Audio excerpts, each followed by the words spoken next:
Welcome to the National Occult Archives. Tonight, we present 42 supernatural case files from Ireland's history, documenting encounters with the paranormal that defy explanation. From ancient monasteries to isolated villages, these testimonies reveal a world where the boundary between life and death grows thin. Let us begin. Case file NOA 1527D. Classification: Testimony of Witness. Date of statement: 9th October 1527. Location: County Cork, Ireland. Author: Father Diarmaid O'Sullivan, parish priest. Testimony regarding the events at Blackthorn Wood Way. Father Diarmaid O'Sullivan, do testify about the apparition witnessed in Blackthorn Wood. We were three that night: myself, Brother Colm, and young Seamus the altar boy. The girl had been missing 4 days. Her mother begged us to search the old wood. We carried lanterns and holy water. The trees grew dense past the stream. Brother Colm heard her first. A child's voice singing from deep within. We followed the sound through thorns that tore our robes. The singing stopped when we reached the clearing. She stood in the center, the missing girl. Her dress was clean, though she had been gone days. Her feet did not touch the ground. Brother Colm called her name. She turned to face us. Her eyes were completely black. Not dark brown or shadowed, black as a starless sky. She opened her mouth and spoke in a man's voice, deep and ancient. Words we did not know. Seamus dropped his lantern and fled. I raised my crucifix. She laughed with that terrible voice. Brother Colm began to pray. The girl's body jerked violently. Her head snapped back at an impossible angle. She spoke in Latin then. Mors venit, mors manet, mors regnat. Death comes. Death remains. Death reigns. Her feet still floated above the earth. I threw the holy water. She screamed. The sound was not human. Every bird in the wood took flight at once. The darkness around her seemed to pulse, to breathe. Brother Colm seized my arm. We ran. Behind us the laughter continued. It followed us all the way to the stream. We searched the next day with 20 men. They found the girl's body in the old well. She had been dead 3 days. The physician said she drowned, but we saw her floating in that clearing. We heard her speak. Brother Colm will not go near Blackthorn Wood now. Seamus has not spoken since. I hear that voice in my dreams. Always the same words. Always that laughter following after. Father Diarmaid O'Sullivan, County Cork, Ireland 9th. October 1527. Archive note: Dr. Nathaniel Ashcroft. Physical impossibility documented by multiple witnesses. The well location confirmed through parish records. Brother Colm's subsequent reports match O'Sullivan's account precisely. The Latin phrase appears in no known grimoire of the period. End of file. Case file NOA 1613M. Classification: Constables report. Date of statement: 23rd January 1613. Location: County Galway, Ireland. Author: Constable Patrick Byrne. Official report concerning the tapping at Ashgrove House. I and Constable Patrick Byrne do record the disturbance at Ashgrove House. The widow Brennan sent for me at dawn. She had not slept in 3 nights. Something knocked on her walls. I arrived at midday with Constable Murphy. The house appeared ordinary. 4 rooms, stone walls, thatched roof. Mrs. Brennan looked exhausted. Her hands shook as she poured tea. She said it started after her husband's burial. 3 taps on the bedroom wall each night, always at 2 o'clock, always the same wall, the one facing the churchyard. I told her it was likely settling timbers. She insisted we stay the night. We agreed. We sat in the main room playing cards. The clock struck 2, tap, tap, tap, loud and deliberate, from the bedroom. We both heard it clearly. Murphy stood so quickly, his chair fell. We entered the bedroom with lanterns. The room was empty. The tapping came again. 3 measured strikes. On the wall facing the churchyard. I placed my hand against the stone. The wall was ice cold. The tapping moved. Now it came from inside the wall, moving downward, as if something descended within the stone itself. Murphy pressed his ear against it. His face went white. He said he heard breathing, slow and raspy, coming from within the wall. The tapping reached the floor. Then it stopped. We waited in silence. Nothing. Mrs. Brennan appeared in the doorway. She asked if we heard. We confirmed it. She began to weep. She said her husband died in that room. He knocked 3 times when death took him, 3 times on that very wall, calling for help that never came. She said he knocks every night now, still calling, still unanswered. The tapping began again at 3 o'clock, then again at 4.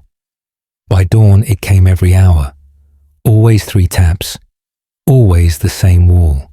We could not explain it. Murphy refused to enter the room after. The widow abandoned the house. It stands empty now. But neighbors report the tapping continues, every night, every hour. 3 knocks from a dead man. Constable Patrick Byrne, County Galway, Ireland, 23rd January 1613 archive note. Dr. Nathaniel Ashcroft. Acoustic analysis of stone walls shows no hollow spaces. The widow's husband, Thomas Brennan, died of sudden seizure. Ashgrove House remained uninhabited until demolition in 1847. Workers reported identical tapping during destruction. End of file. Case file. NOA1589R. Classification. Medical account. Date of statement. 7th March 1589. Location. County Kerry, Ireland. Author. Dr. Eamon Fitzgerald, physician. Account of the affliction at St. Bridget's Convent where. Dr. Eamon Fitzgerald. Do account for the illness at St. Bridget's Convent. The Mother Superior sent for me in February. 3. Nuns had fallen into strange fits. I brought my instruments and medicines.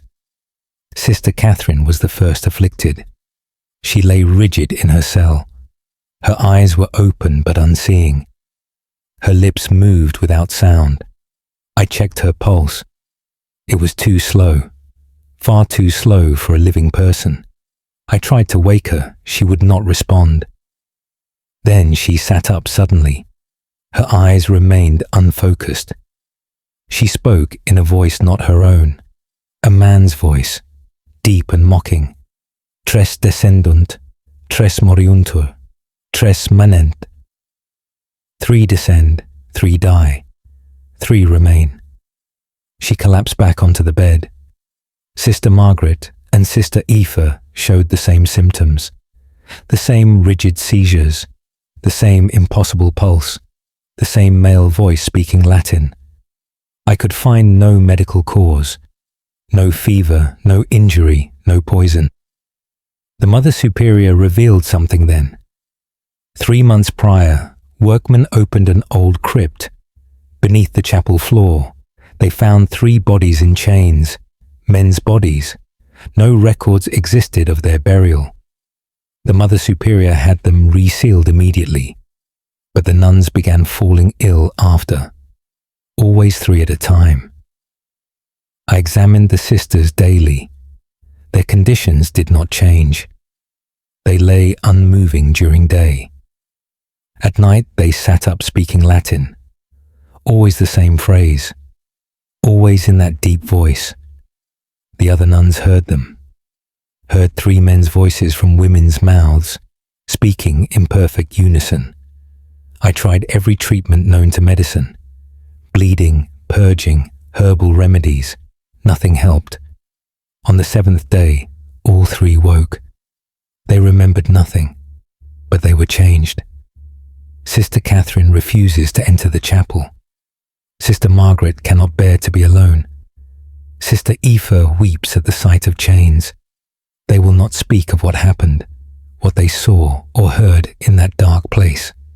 I have no explanation. Medicine cannot address what possessed them.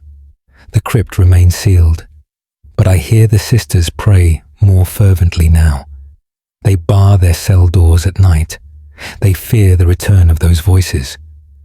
3 voices from 3 bodies long dead. Dr. Eamon Fitzgerald, County Kerry, Ireland, 7th March, 1589. Archive note: Dr. Nathaniel Ashcroft. Convent records confirm the crypt discovery, but offer no explanation for the 3 chained bodies. The phrase translates accurately, but appears in no known medieval text.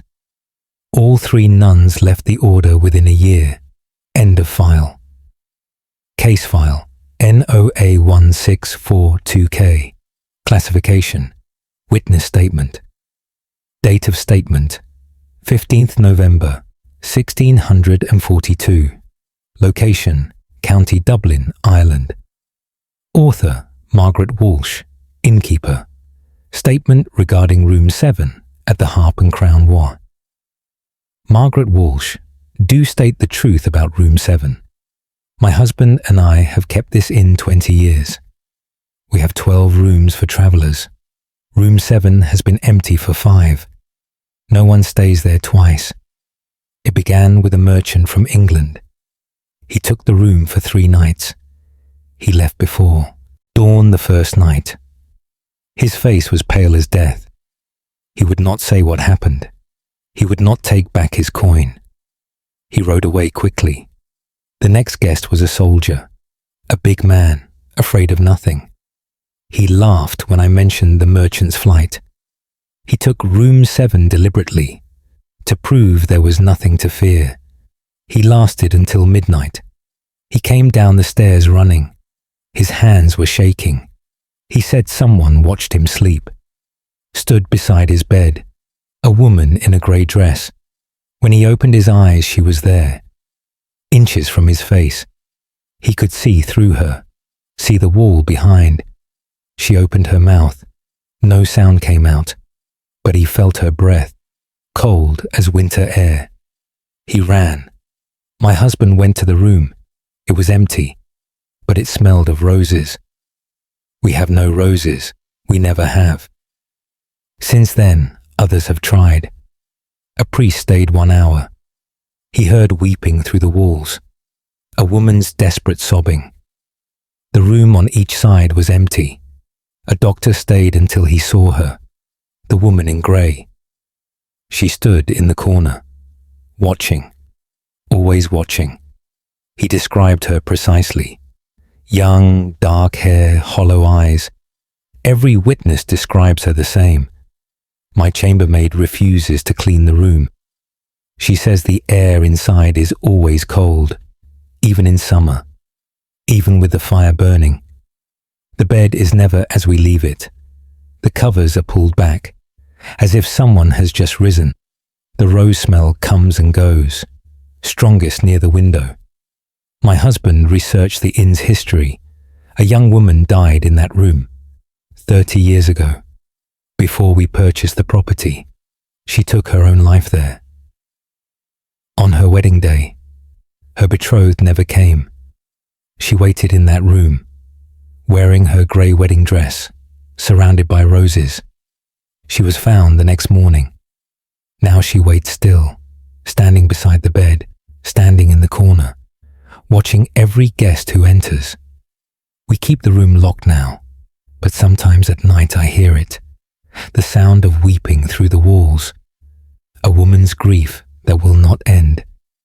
Margaret Walsh County, Dublin, Ireland, 15th November, 1642. Archive note: Dr. Nathaniel Ashcroft. In records verify a death in 1612. Rose oil was commonly used in wedding preparations. Multiple independent witnesses over 5 years described identical apparition. Room 7 was eventually sealed permanently in 1698. End of file. Case file NOA1573B. Classification. Journal entry. Date of statement: 2nd July 1573. Location: County Wicklow, Ireland. Author: Brother Fiachra McMahon. Hermit journal entry from the Hermitage at Glendalough the Fou. Brother Fiachra McMahon, do record the encounter in the glen. I have lived alone here for 12 years, in a stone cell beside the lake. I pray and fast and contemplate God. The silence suits my purpose, until 3 nights ago. I woke to knocking on my door, loud and urgent.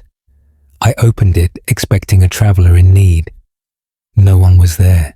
The moon was full and bright. I could see clearly across the valley. Nothing moved. I returned to my bed. The knocking came again. I ignored it. The knocking grew louder, more insistent. I rose and opened the door quickly. Still nothing. But I heard footsteps, running away from my cell, running toward the old church ruins. I followed with my lantern. The footsteps were clear on the path, but I saw no one making them. They led to the ruins of the ancient church, to the old graveyard beside it. The footsteps stopped at a particular grave, one I had never noticed before. The stone was weathered beyond reading. I heard breathing then, heavy and labored, coming from the grave itself. I placed my ear to the ground. The breathing was below me, deep underground. Something drew breath beneath 6 feet of earth. I recoiled. The breathing changed to knocking, the same urgent knocking from my door, coming up through the soil. I ran back to my cell. The knocking followed. It moved through the ground beneath my feet, keeping pace with me. When I reached my door, the knocking stopped. I did not sleep that night. At dawn, I returned to the grave. The earth around it was disturbed, as if something had pushed up from below, but the ground was not broken. Last night the knocking returned. Tonight it came again, always at the same hour, always leading me to that grave. I asked the local priest about it. He said a hermit was buried there 200 years ago. The man took a vow of silence. He never spoke again. When he died, they buried him in that spot. The priest said the man broke his vow at the end. In his final moments, he screamed for help, screamed for someone to hear him, but no one came. Perhaps he screams still. Perhaps he knocks, still trying to be heard, still calling out from the darkness. Brother Fiachra McMahon, County Wicklow, Ireland, 2nd July 1573. Archive note: Dr. Nathaniel Ashcroft. Monastic records confirm a hermit burial circa 1373. The vow of silence was extreme even for that period. Brother Fiachra abandoned his hermitage within a month. The site remains undisturbed. End of file. Case file NOA168-1F. Classification: Testimony of witness. Date of statement: 19th April, 1681. Location: County Antrim, Ireland. Author: Reverend Thomas Mackenzie, Vicar. Testimony concerning the voice at Dunluce Church. Reverend Thomas Mackenzie, do testify about the voice in the church. It speaks during every service now.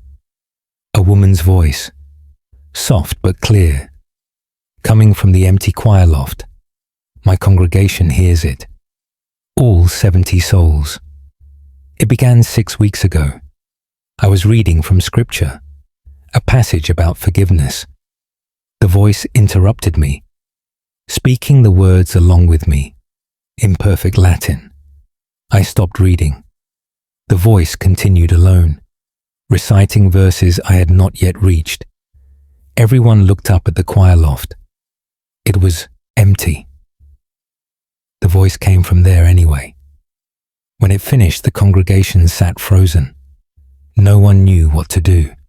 I tried to continue the service. The voice spoke again, this time in Irish. Old Irish that few could understand, but Mrs. O'Neill knew it. She said the voice spoke of judgment, of sins unpaid, of debts owed to God.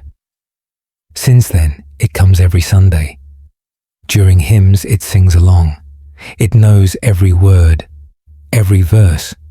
Its voice is beautiful, clear as bells, but it fills the church with dread.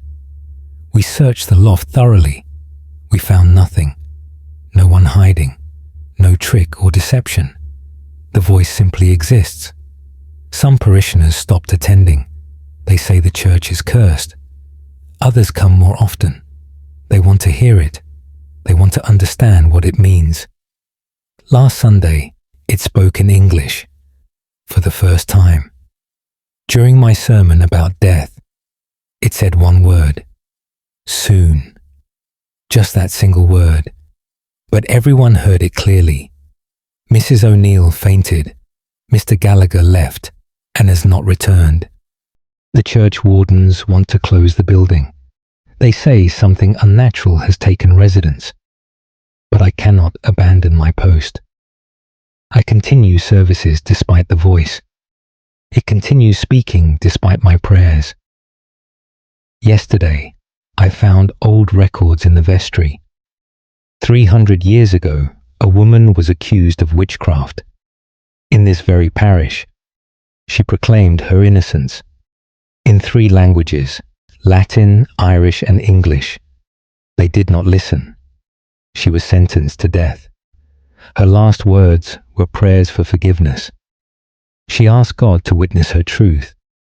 She asked him to let her testimony continue, to speak for her when she could not. I believe she speaks still.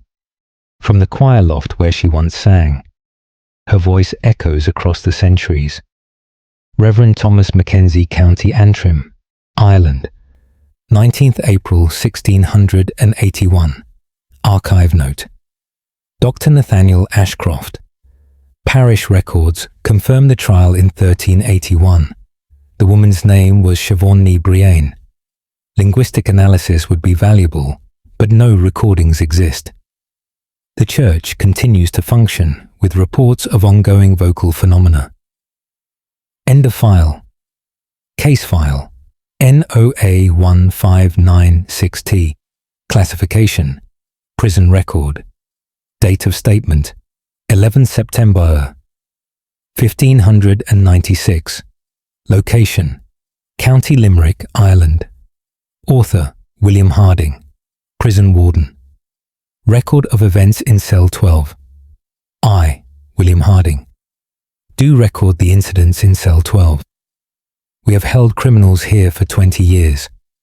I have seen violence and madness, but nothing like this. The prisoner was a thief named Donovan, arrested for stealing church silver. He was young and defiant, placed in cell 12 to await trial. The first night passed quietly. The second night, he began screaming, not in fear or anger, in agony. Guards found him pressed against the far wall, his eyes wide with terror. He said something, grabbed him in the darkness, pulled him across the cell. He had bruises on both ankles, like finger marks, deep and dark. No one else had been in the cell. The door was locked from outside. We moved him to another cell. The next prisoner lasted 3 nights. A forger named Walsh. He woke screaming about hands. Ice-cold hands gripping his legs, dragging him toward the corner. He had the same bruises, the same finger marks. We inspected the cell thoroughly. We found scratches on the stone floor, leading from the sleeping pallet to the corner, as if someone had been dragged. The scratches were old, worn smooth by time.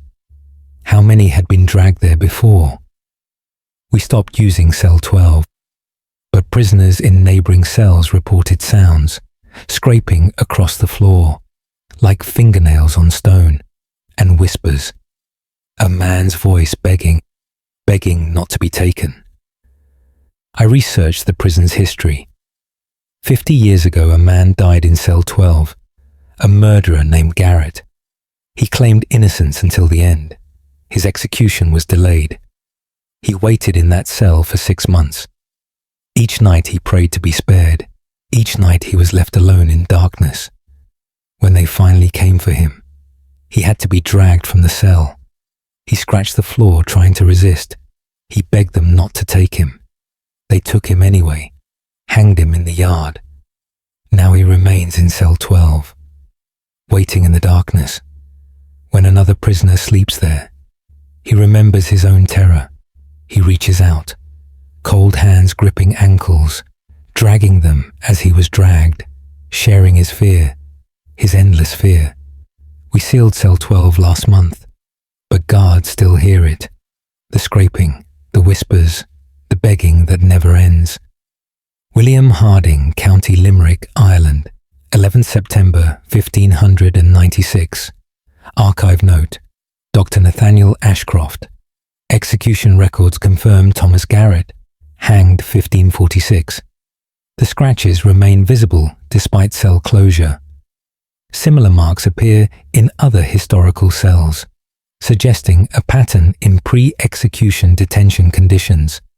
End of file.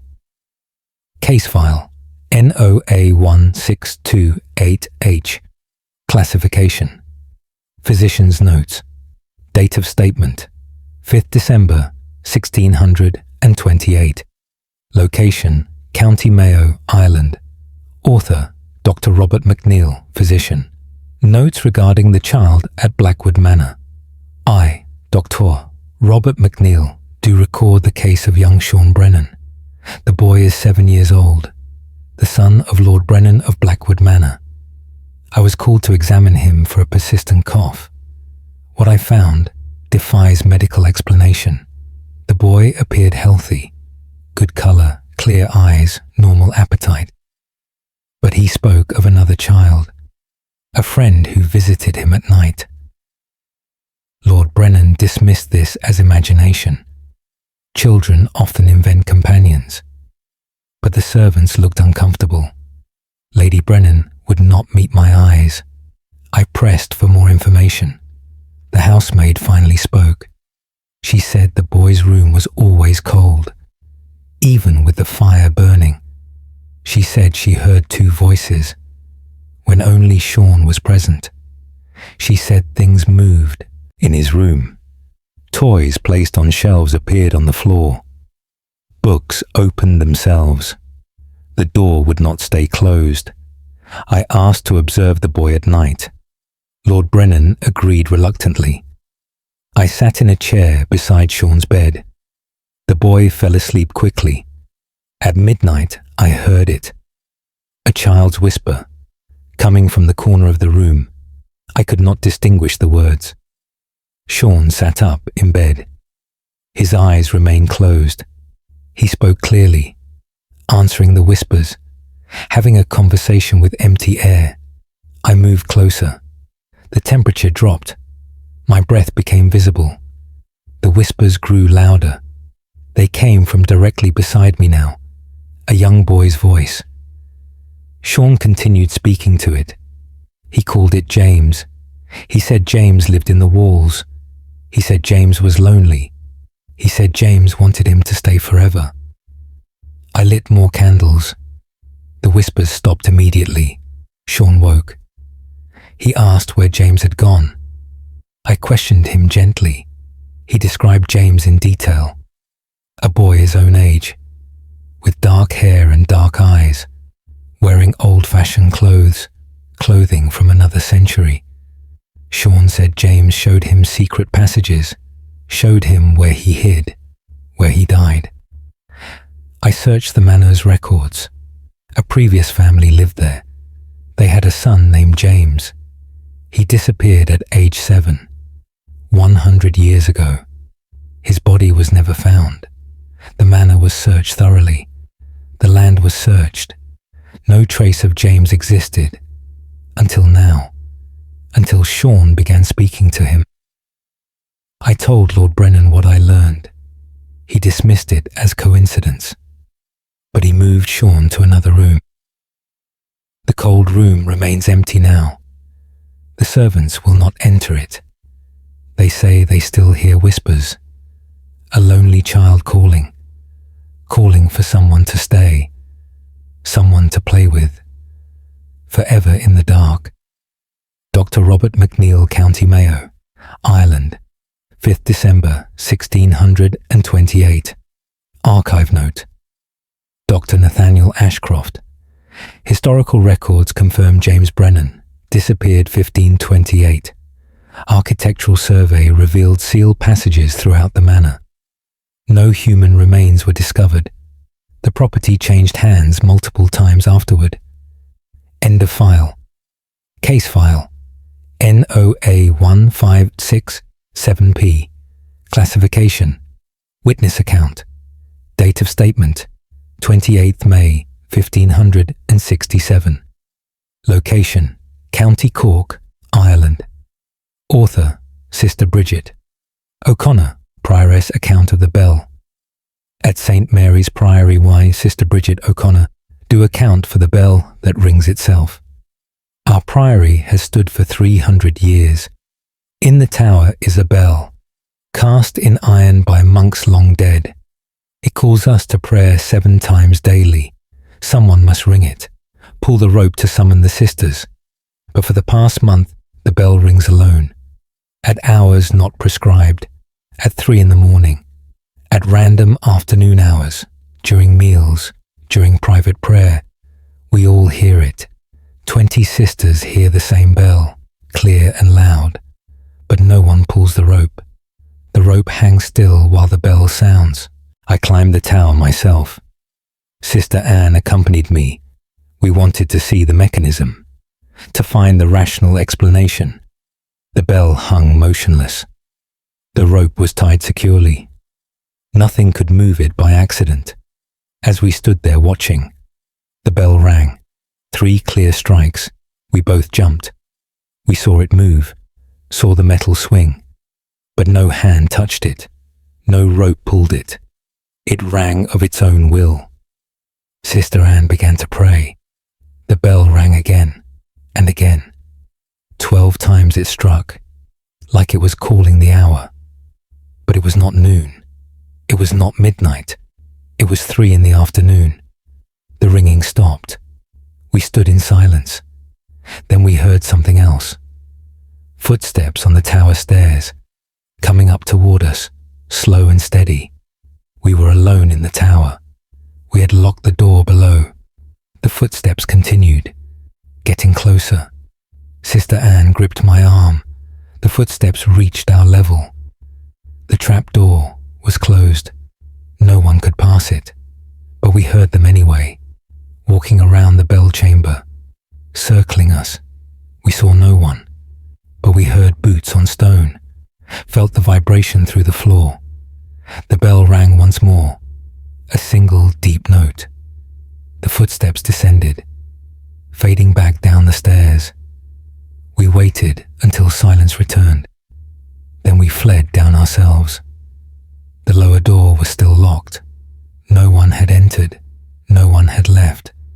I researched the priory's history. 200 years ago, a bell ringer died.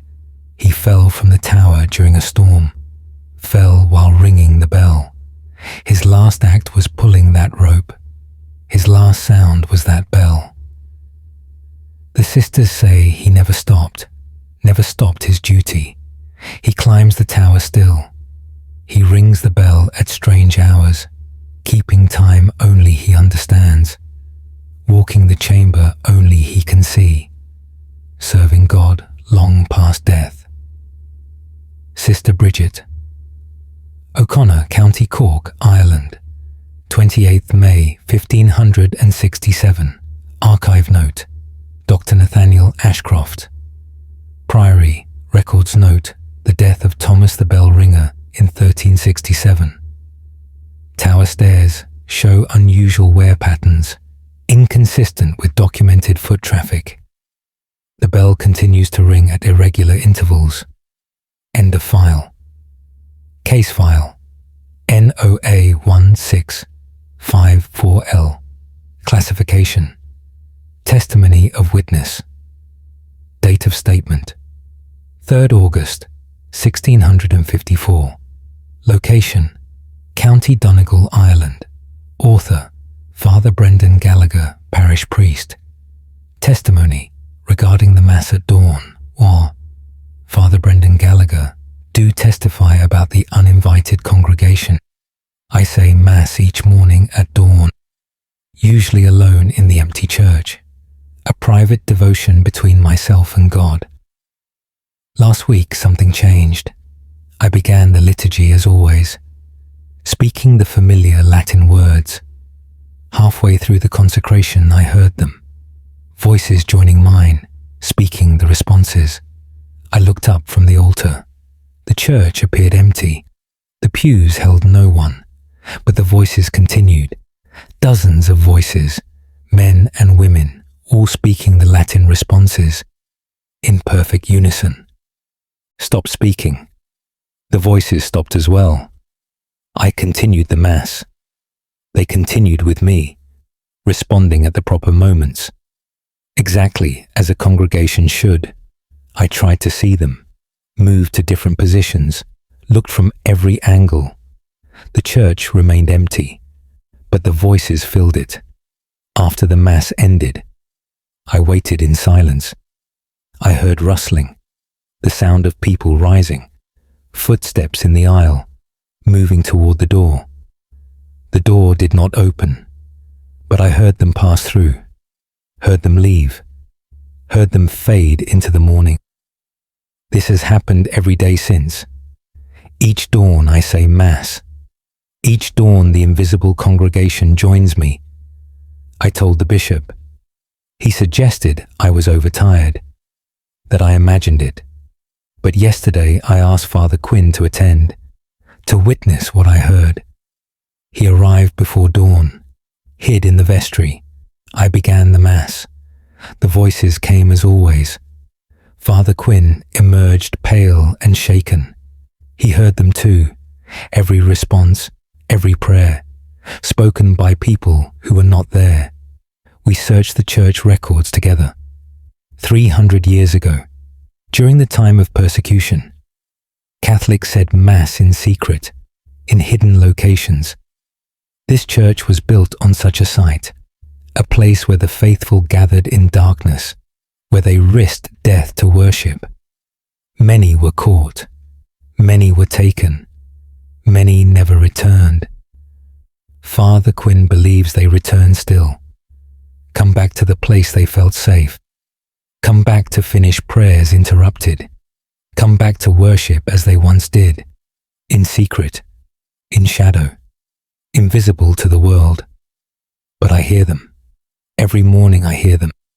Dozens of voices, speaking words they died protecting, still faithful, still gathered, still praying in the darkness before dawn. Father Brendan Gallagher, County, Donegal, Ireland, 3rd August, 1654. Archive note, Dr. Nathaniel Ashcroft. Persecution records document numerous arrests near this location, between 1580 to 1620. Father Quinn's corroboration is significant. The phenomenon occurs exclusively during dawn Mass, never at other service times. End of file. Case file, NOA 1582V.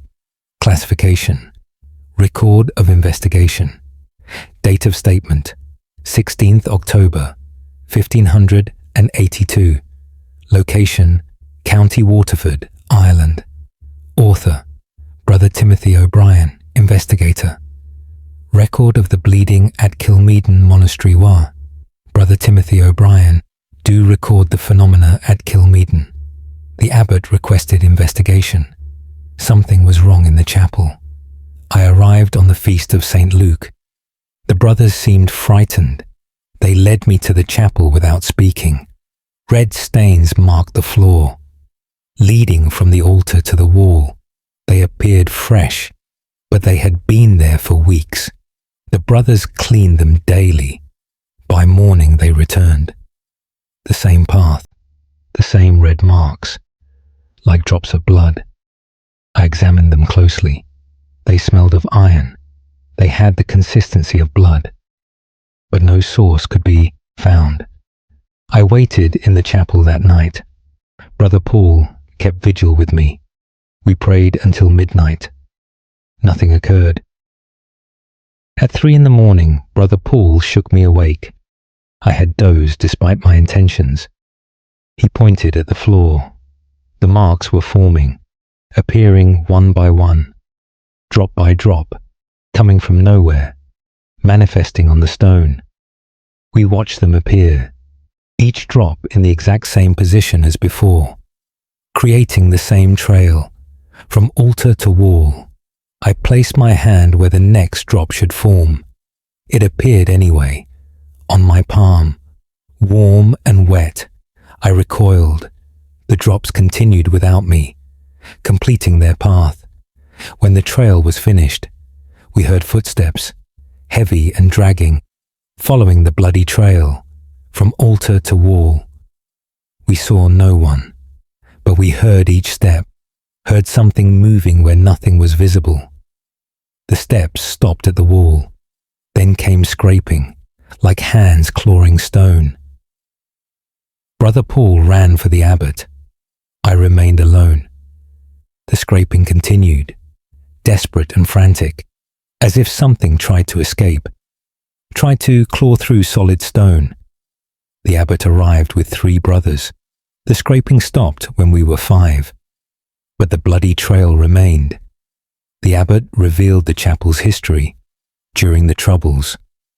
A brother was murdered in this chapel, at the altar. He tried to flee, dragged himself toward the door, left a trail of blood behind him.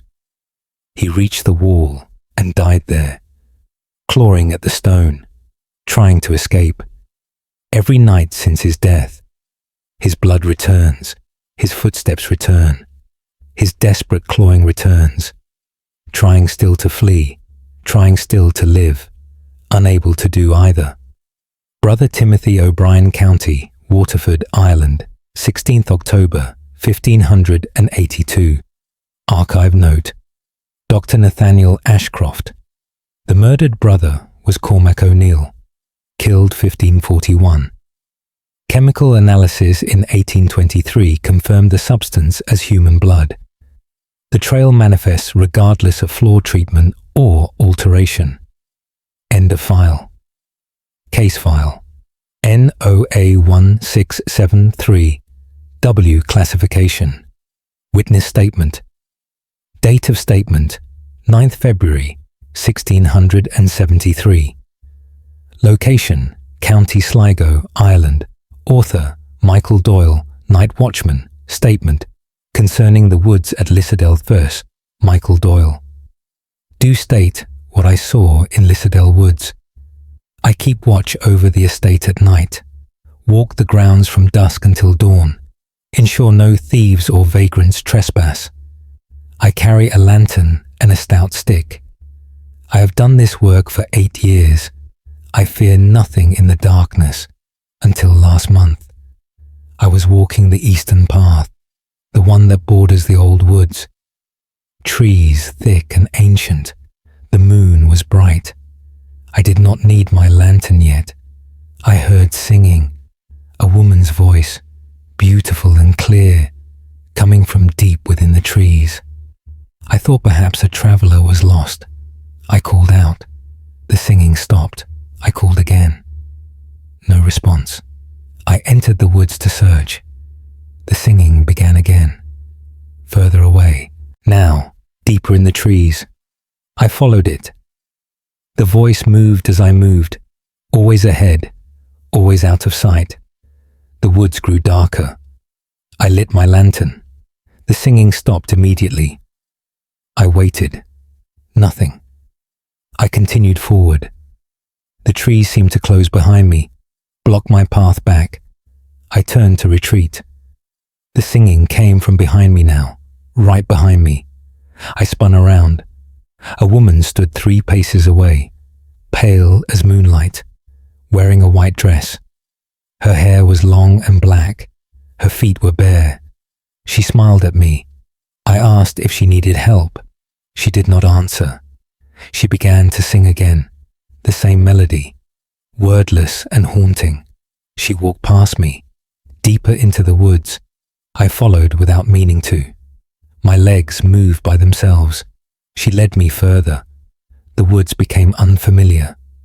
I had walked these grounds for years, but I did not recognize this place. She stopped at a large oak, ancient and hollow. She pointed at it. Then she faded, simply faded, like mist in sunlight.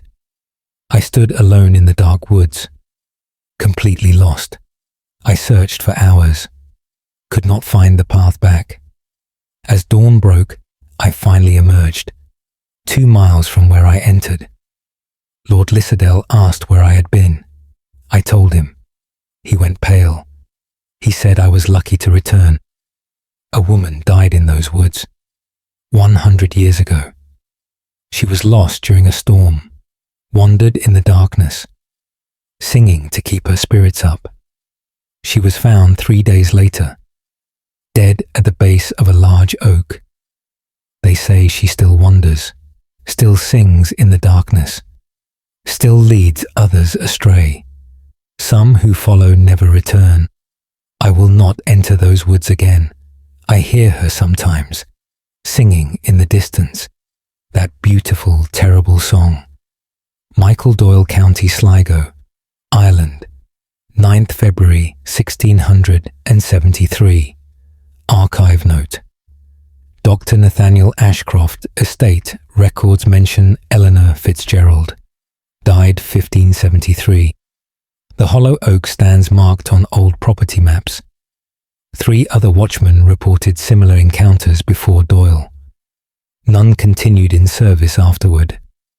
End of file. Case file. NOA 1591N. Classification. Confession. Date of statement. 21st April, 1591. Location. County. Kilkenny, Ireland. Author. Father Dermot Kavanagh. Confessor. Confession. Heard from Margaret Dunn, A. Father Dermot Kavanagh. Do record a confession heard in extraordinary circumstances. Margaret Dunn came to confession after 10 years' absence. She knelt in the confessional. She began to speak. Her voice was strained, frightened. She said she must confess a terrible thing, something she had kept secret. 10 years ago, her sister died. Catherine Dunn, a young woman of 20, found dead in her bed one morning. The physicians said her heart stopped. Natural causes. But Margaret knew the truth. She told me through tears. They had quarrelled the night before, over a man both loved. Margaret said things she regretted, cruel things. Catherine went to bed, weeping. Margaret heard her crying through the wall. She did not go to comfort her. In the morning, Catherine was dead. Margaret has lived with guilt since, but that is not why she came to confess. Catherine visits her every night for 10 years. She stands beside Margaret's bed, staring down at her. Her face is pale. Her eyes are sad. She does not speak. She simply stands there, watching.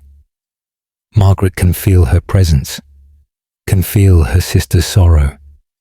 She begged me for absolution, begged me to make it stop.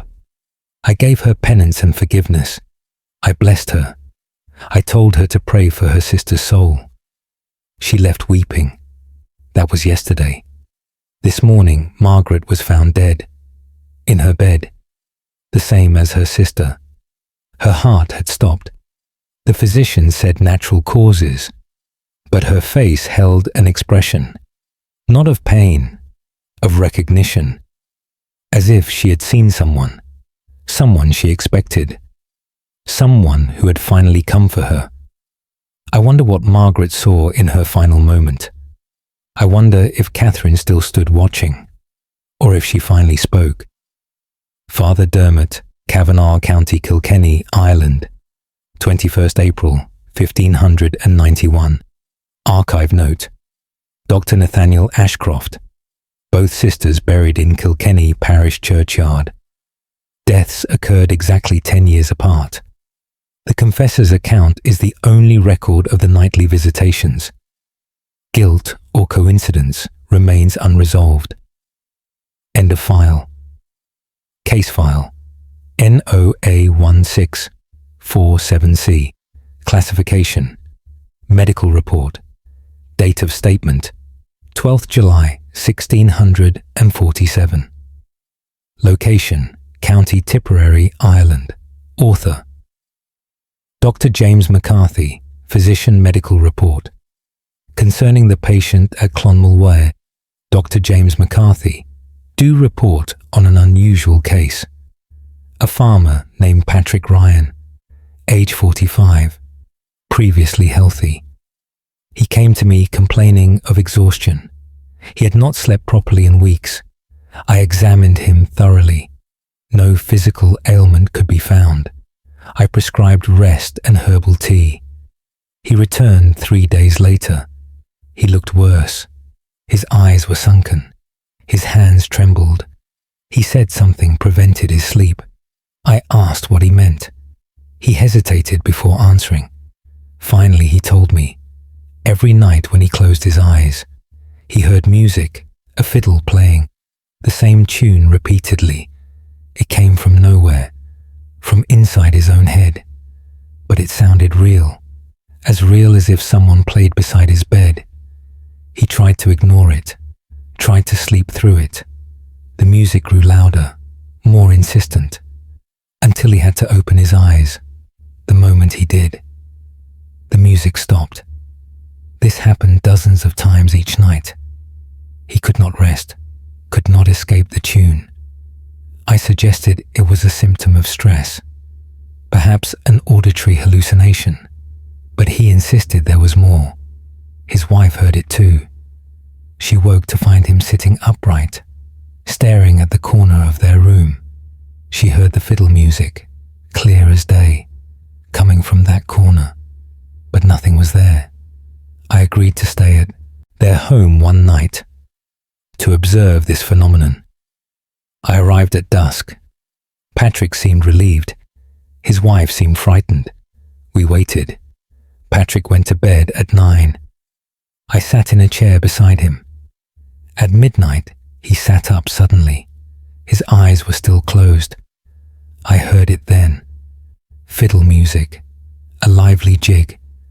Coming from the corner he had mentioned. I looked. Nothing. The corner was empty, but the music continued. I approached the corner. The music grew louder, as if I moved closer to its source. I reached out my hand. The air was ice cold. The music stopped. Patrick woke. He asked if I heard it. I confirmed it. He began to weep. He said he knew why it happened. 20 years ago he found a fiddle in an abandoned cottage.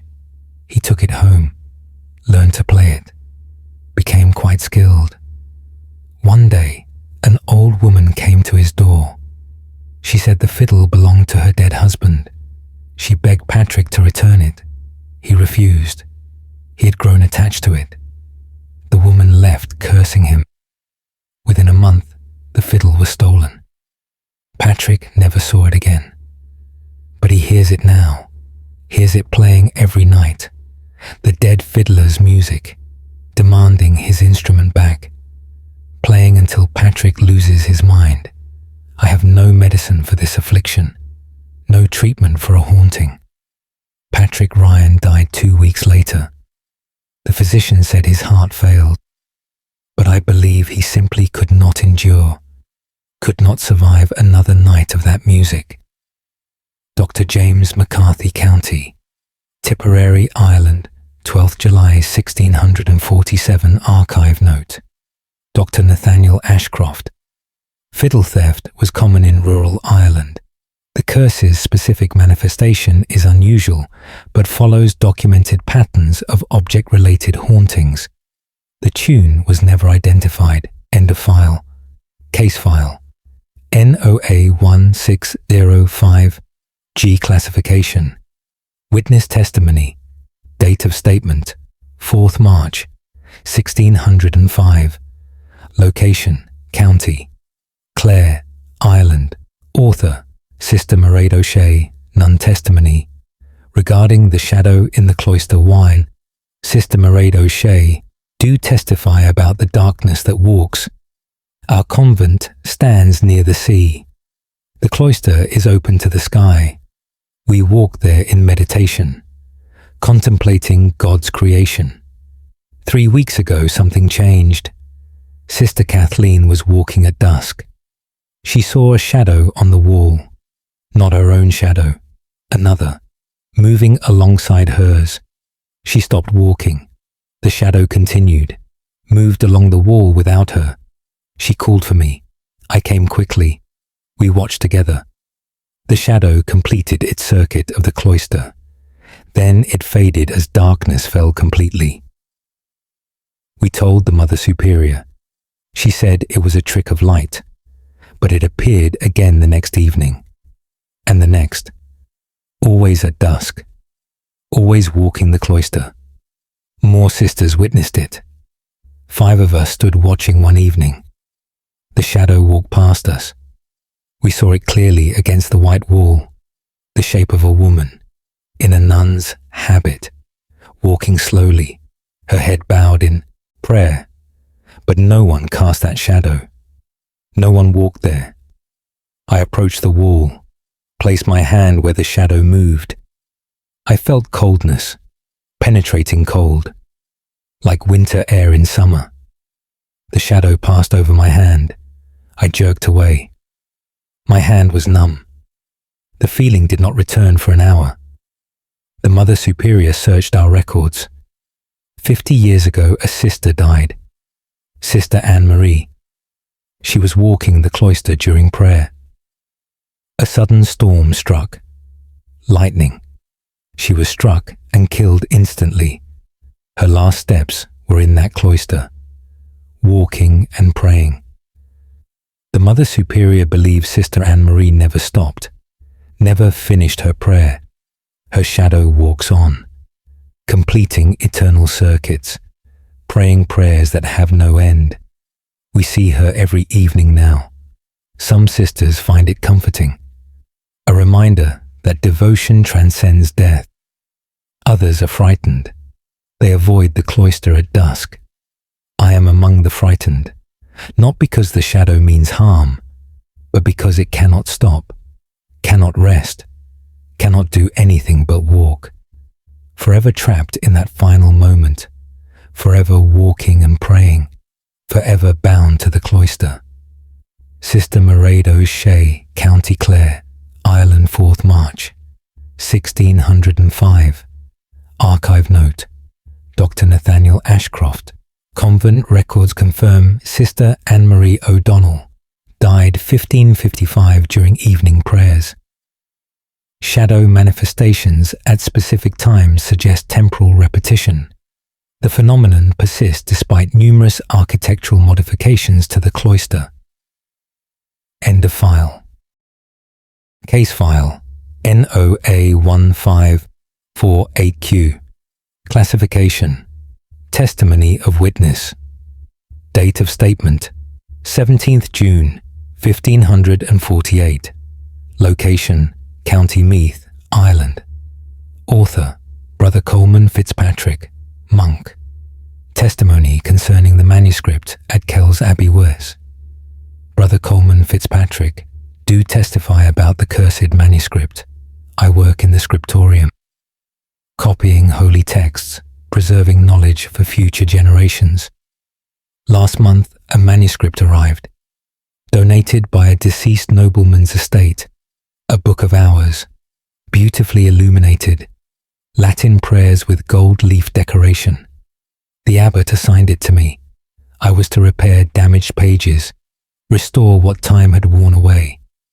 I began work eagerly. The craftsmanship was extraordinary, but something felt wrong.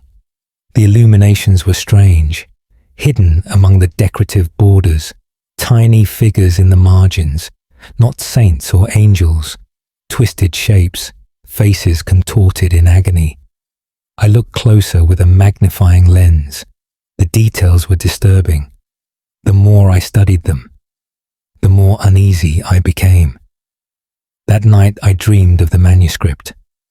The tiny figures moved, crawled across the pages, reached toward me. I woke in terror. The next day I returned to my work. I tried to ignore the strange illuminations, focus only on the prayers.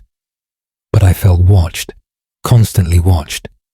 I looked up frequently.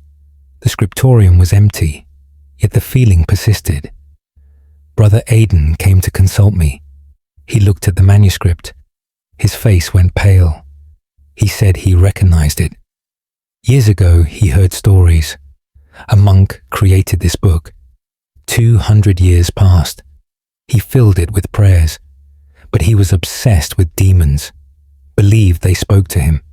He painted them in the margins, tiny and hidden, so no one would notice. The monk went mad, tried to destroy the book. The brothers stopped him. He hanged himself in his cell. The book disappeared after his death. Now it had returned. Brother Aidan begged me to stop working on it. I agreed. But that night the dreams worsened. The figures from the margins. They surrounded my bed, whispering in Latin, veni ad nos semper noster. Come to us, forever ours. I woke screaming. Other brothers rushed to my cell. I could not explain, could not tell them about the dreams. The next morning, I refused to work on the manuscript. The abbot was displeased. He assigned it to Brother Edmund instead. Within 3 days, Brother Edmund fell ill, fevered and delirious. He spoke in tongues, raved about things crawling from books. He died within a week. The abbot finally listened. He ordered the manuscript destroyed. We tried to burn it.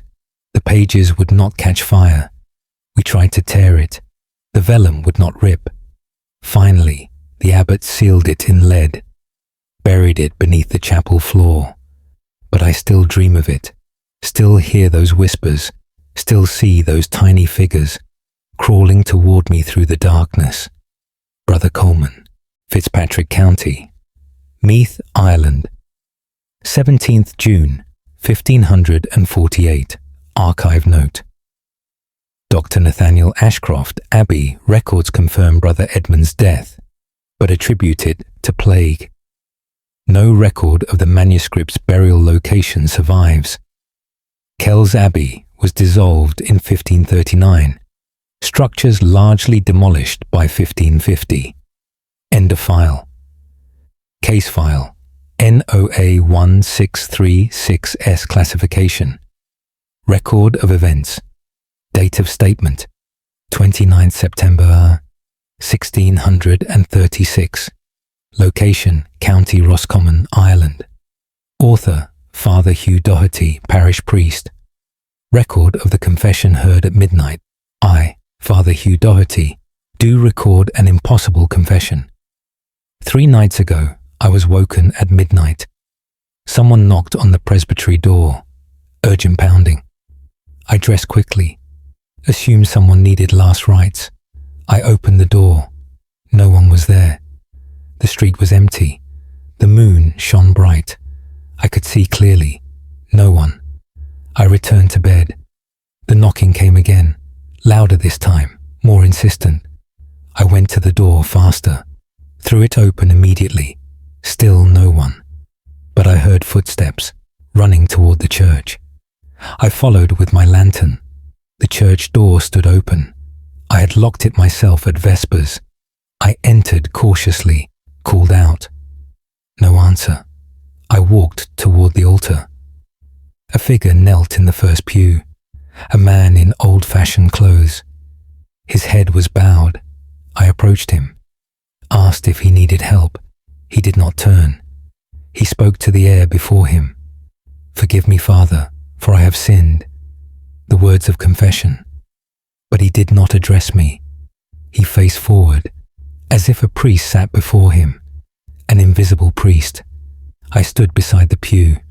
He continued confessing, speaking of terrible sins, murder, theft, betrayal.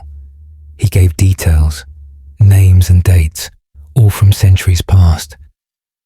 He spoke for an hour, never acknowledging my presence, never turning to see me.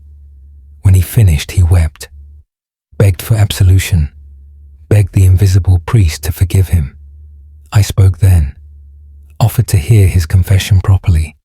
He looked up at me. His face was translucent. I could see the pew behind him through his body. His eyes were hollow, empty sockets that somehow still saw. He opened his mouth. Nimis sero, semper damnatus. Too late, forever damned. He faded, simply ceased to be. I stood alone in the empty church. I searched the parish records. 300 years ago, a man named Sean O'Malley died without confession, without absolution. His crimes were known, but he never repented, never sought forgiveness. He died suddenly, a fall from his horse. No time for a priest. The records say he was buried in unhallowed ground, outside the churchyard walls.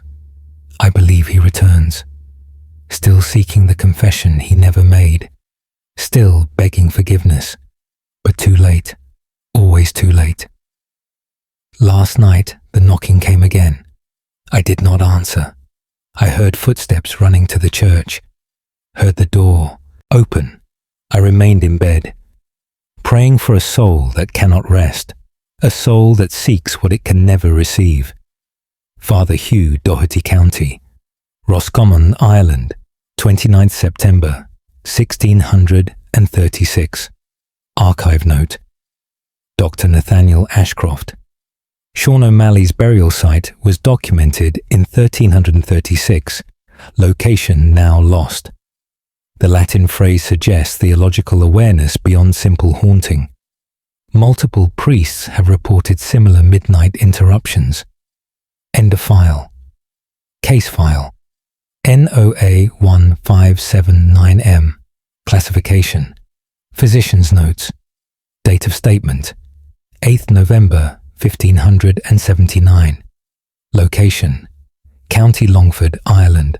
Author. Dr. William Brennan. Physician. Notes regarding the sleepwalking at Granard Way. Dr. William Brennan. Do record the case of the sleeping villagers. I was summoned to Granard by the local priest. An epidemic of sleepwalking. 7 people affected, all within the same week. I arrived expecting a medical explanation, perhaps contaminated water or spoiled grain. What I found defied medicine. The affected were men and women, ages ranging from 15 to 60, no connection between them, different households, different occupations, but they all did the same thing. Each night they rose from bed, still asleep, eyes closed.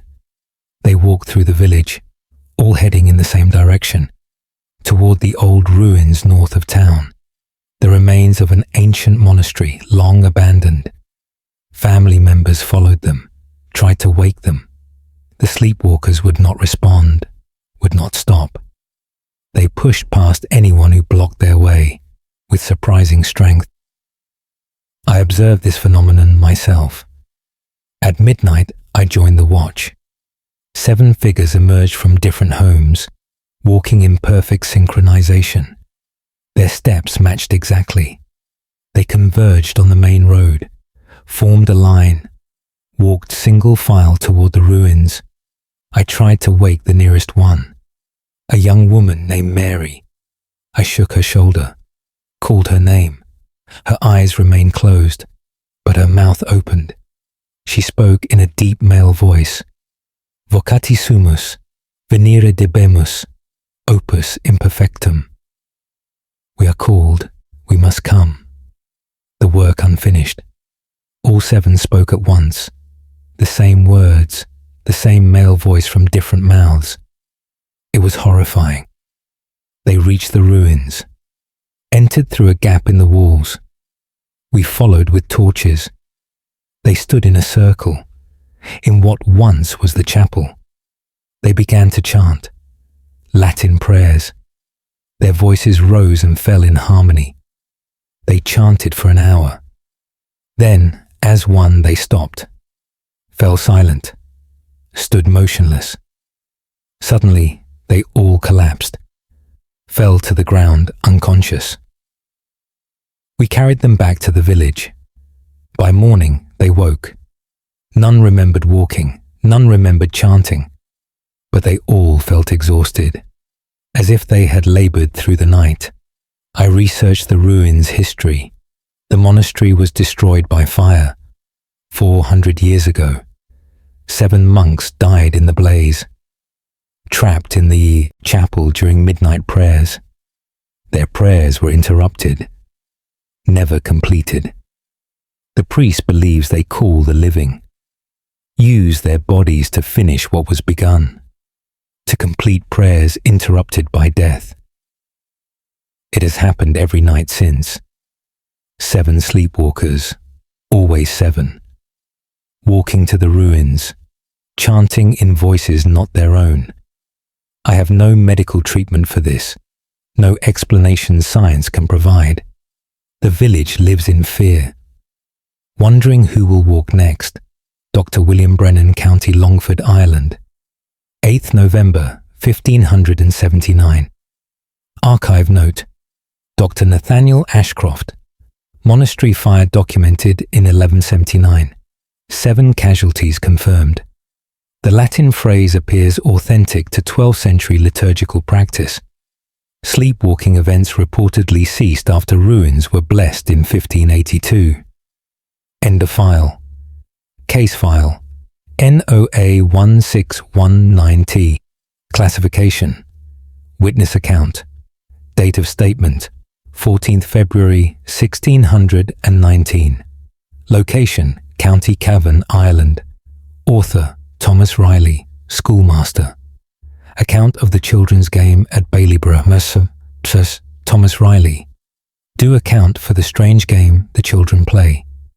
I teach in the village school. 20 students aged 6 to 12. Good children from respectable families. 2 weeks ago, something changed. During playtime, I watched from the window. The children gathered in a circle. All 20 of them. They held hands, began to spin, faster and faster, laughing and singing. I could not hear the words from inside. They played this game for the entire break. When I called them in, they seemed reluctant, almost angry at the interruption. The next day they played again, the same circle, the same spinning. But this time I listened. The song they sang was not English, not Irish either, Latin.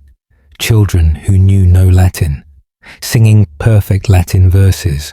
I asked where they learned this song. They looked at each other, said a girl taught them. I asked which girl. They pointed to the edge of the playground, to empty air. They said she stood right there. They said she came every day. She taught them the song, taught them the game. She wanted them to play with her. I saw no one, but the children insisted. They described her in detail. A girl about 10 years old, long red hair, wearing a white dress. She smiled at them, asked them to hold hands and spin. That afternoon, I questioned each child separately. 20 children. All described the same girl. Same hair, same dress, same smile. All said she taught them the same song. I wrote down the Latin words they sang, showed them to the priest. His face went pale. He recognized it. An ancient prayer, used in rituals long forbidden. A prayer to summon spirits. The priest came to the school, blessed the playground, told the children not to play the game, but the next day they played anyway. They said the girl asked them to. She promised they would fly, if they spun fast enough, if they sang loud enough. She promised to take them somewhere beautiful, somewhere they would never have to leave. I forbade the game, threatened punishment. The children obeyed during school hours, but I see them playing after, in the woods beyond the village, still spinning, still singing. I watch them sometimes. They spin so fast, their feet barely touch the ground, and I swear, just for a moment, I see her too, the girl with red hair, standing in the center of the circle, smiling, waiting. Thomas Riley County Cavan, Ireland, 14th February 1619. Archive note, Dr. Nathaniel Ashcroft. The Latin verses match a 13th century text declared heretical by the church. Village records note a red-haired girl drowned in 1589, age 10. 5 children disappeared from Baileyborough between 1619 to 1621. End of file. Case file NOA 1562 H. Classification. Testimony of witness. Date of statement 1st May 1562. Location County Lewis, Ireland. Author Father Michael O'More, parish priest. Testimony regarding the well at Portlois. First, Father Michael O'More. Do testify about St. Bridget's well. The well has provided water for generations, clear and pure. The villagers draw from it daily. It never runs dry. Last month something fouled the water. It turned black, thick as ink. No one could drink it. We assumed mud or dead animals. The men tried to clean it. They lowered buckets, drew up the black water, but it would not clear. They climbed down inside, descended the stone shaft, found nothing, no source of contamination. Yet the water remained black. The villagers grew desperate. Without the well, they had no water. The nearest stream was 2 miles distant. I blessed the well, prayed over it, threw holy water down the shaft. Nothing changed. That night, I had a vision. A woman appeared at my bedside, dressed as a nun. Her habit was ancient in style. She spoke no words, only pointed toward the well. I woke before dawn, went to the well alone. As I approached, I heard something, crying, a woman weeping, coming from deep within the well. I called down into the darkness. The crying stopped. A voice answered, speaking Irish, Old Irish that I barely understood. She said she was trapped, buried alive, thrown into the well. Her sisters did this to her, jealous of her devotion. They accused her of pride, of false visions. They sealed her in the well, left her to die in darkness. She begged for help, begged to be released. I consulted the church records. 400 years ago, a small convent stood near this site. A sister disappeared. Her name was Aoife. She claimed to have visions of St. Bridget. The other nuns grew resentful, accused her of seeking attention. The records say she left the order, but they also mention the well was sealed, reopened years later, after all the sisters were dead. I gathered men from the village, descended into the well. At the bottom, we found them, bones, human bones, half buried in silt. We brought them up carefully, gave them proper burial, prayed for Aoife's soul. That night the water cleared, crystal clear, pure as before. The crying has not returned, but sometimes I hear it, in the quiet before dawn. A woman's weeping, distant and faint, from somewhere underground, still grieving, still crying, even in death. Father Michael O'More County Lewis, Ireland, 1st May, 1562. Archive note. Dr. Nathaniel Ashcroft, Convent, records from 1162. Mentions Sister Aoife, but provide no details of her departure. Wellshaft contains medieval stonework, consistent with modification during that period. Water quality remains exceptional. End of file.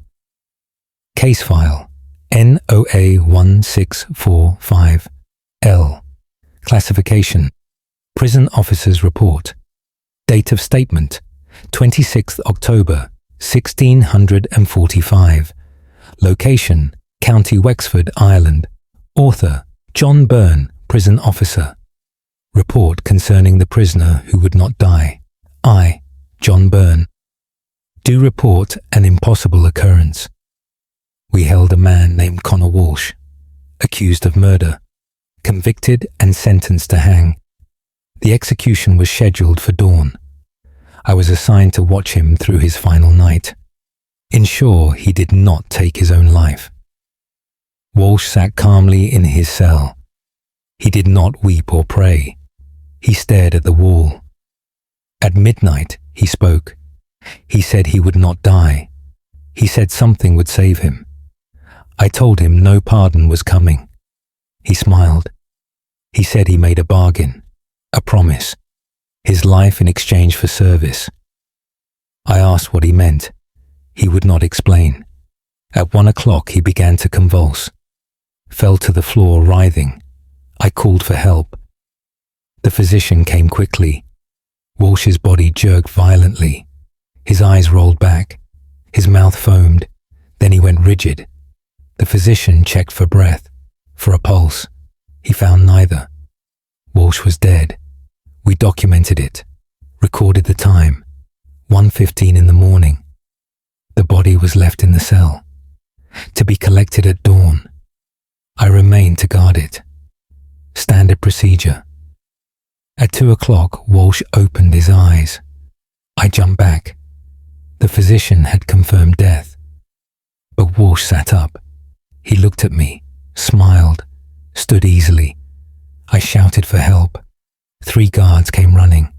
We all saw him, standing, moving, speaking. The physician arrived again. He examined Walsh, found a heartbeat, found breathing, both normal and strong. He could not explain it. Walsh had been dead. Now he lived. The man laughed at our confusion. He said he told us he would not die. Something saved him. We reported this to the governor. He did not believe us, insisted we had made a mistake. Walsh had simply fainted. The execution proceeded as planned. We took Walsh to the gallows, placed the noose around his neck. He was still smiling. The trapdoor opened. Walsh fell.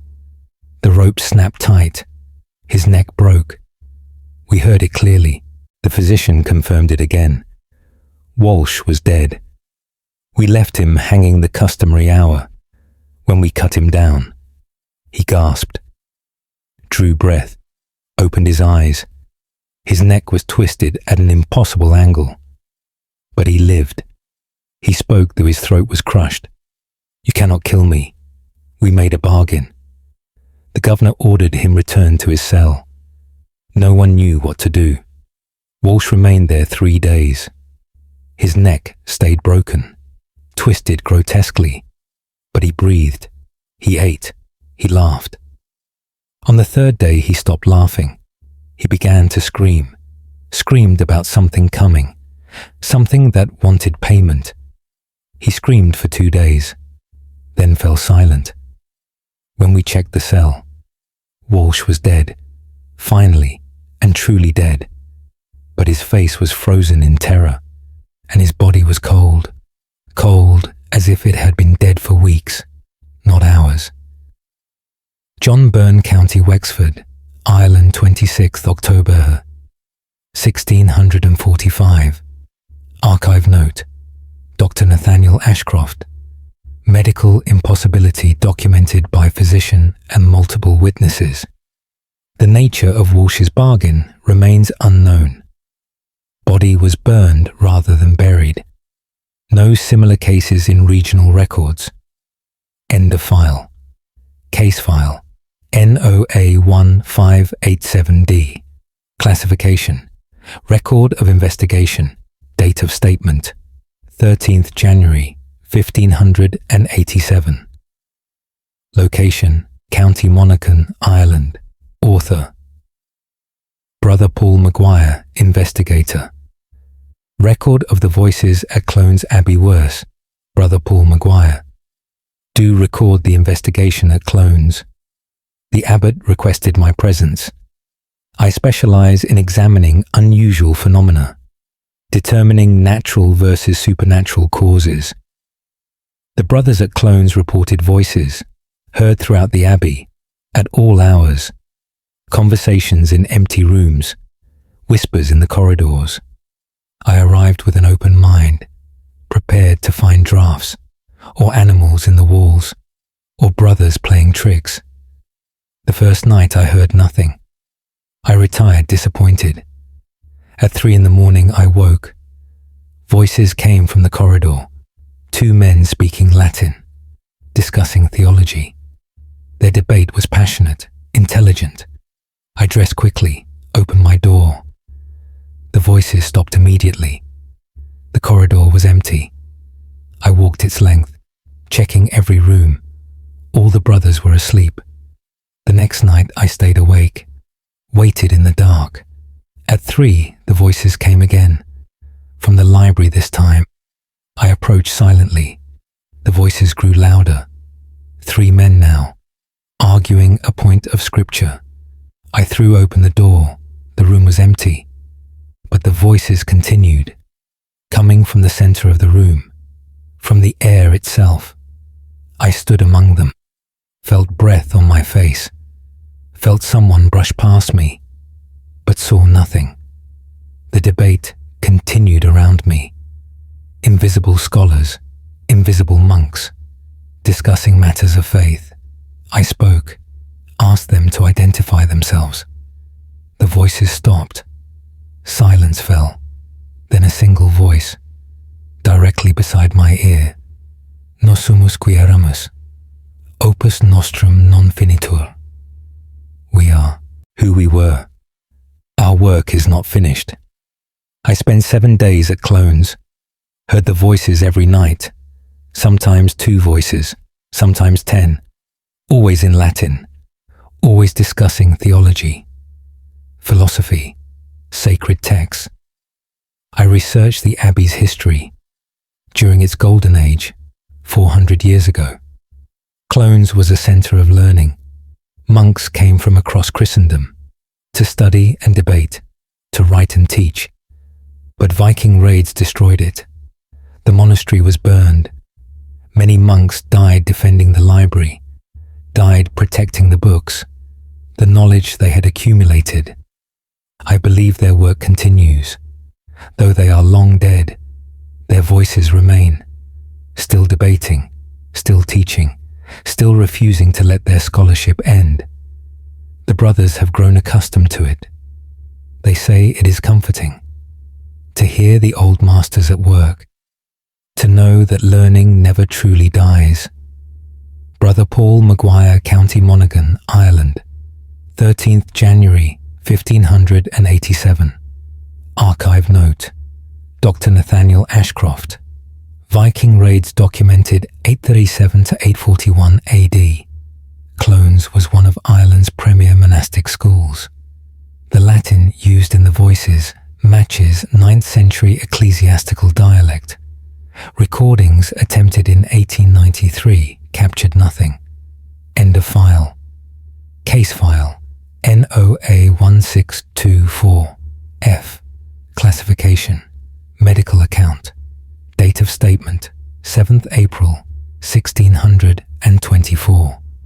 Location: County Louth, Ireland. Author: Dr. Henry Plunkett, physician. Account of the fever at Drogheda Furs. Dr. Henry Plunkett. Do account for the strange illness. A fever swept through Drogheda.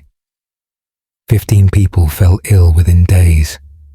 All exhibited the same symptoms: high temperature, violent shaking, delirium. But they also shared something unusual. They all spoke of the same dream. While fevered and unconscious, they described it upon waking. All gave identical accounts.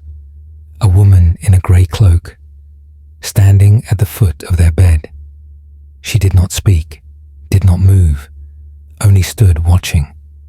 Her face was hidden by her hood, but they felt her eyes, felt her staring. The patient said she reached out, extended one pale hand, offered it to them. Those who took her hand died. Those who refused survived. Of the 15 infected, 7 took the hand, 7 died. 8 refused, 8 lived. The pattern was absolute. I documented each case, interviewed the survivors. They all described her the same way: grey cloak, hidden face, extended hand. One woman said she almost took the hand.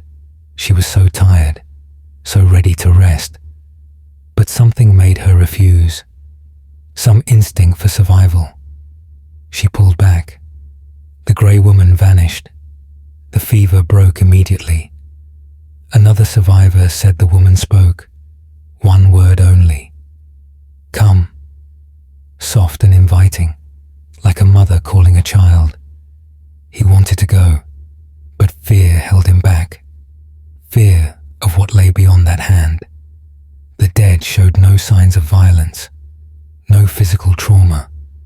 Their hearts simply stopped, as if they chose to leave, as if they accepted an invitation.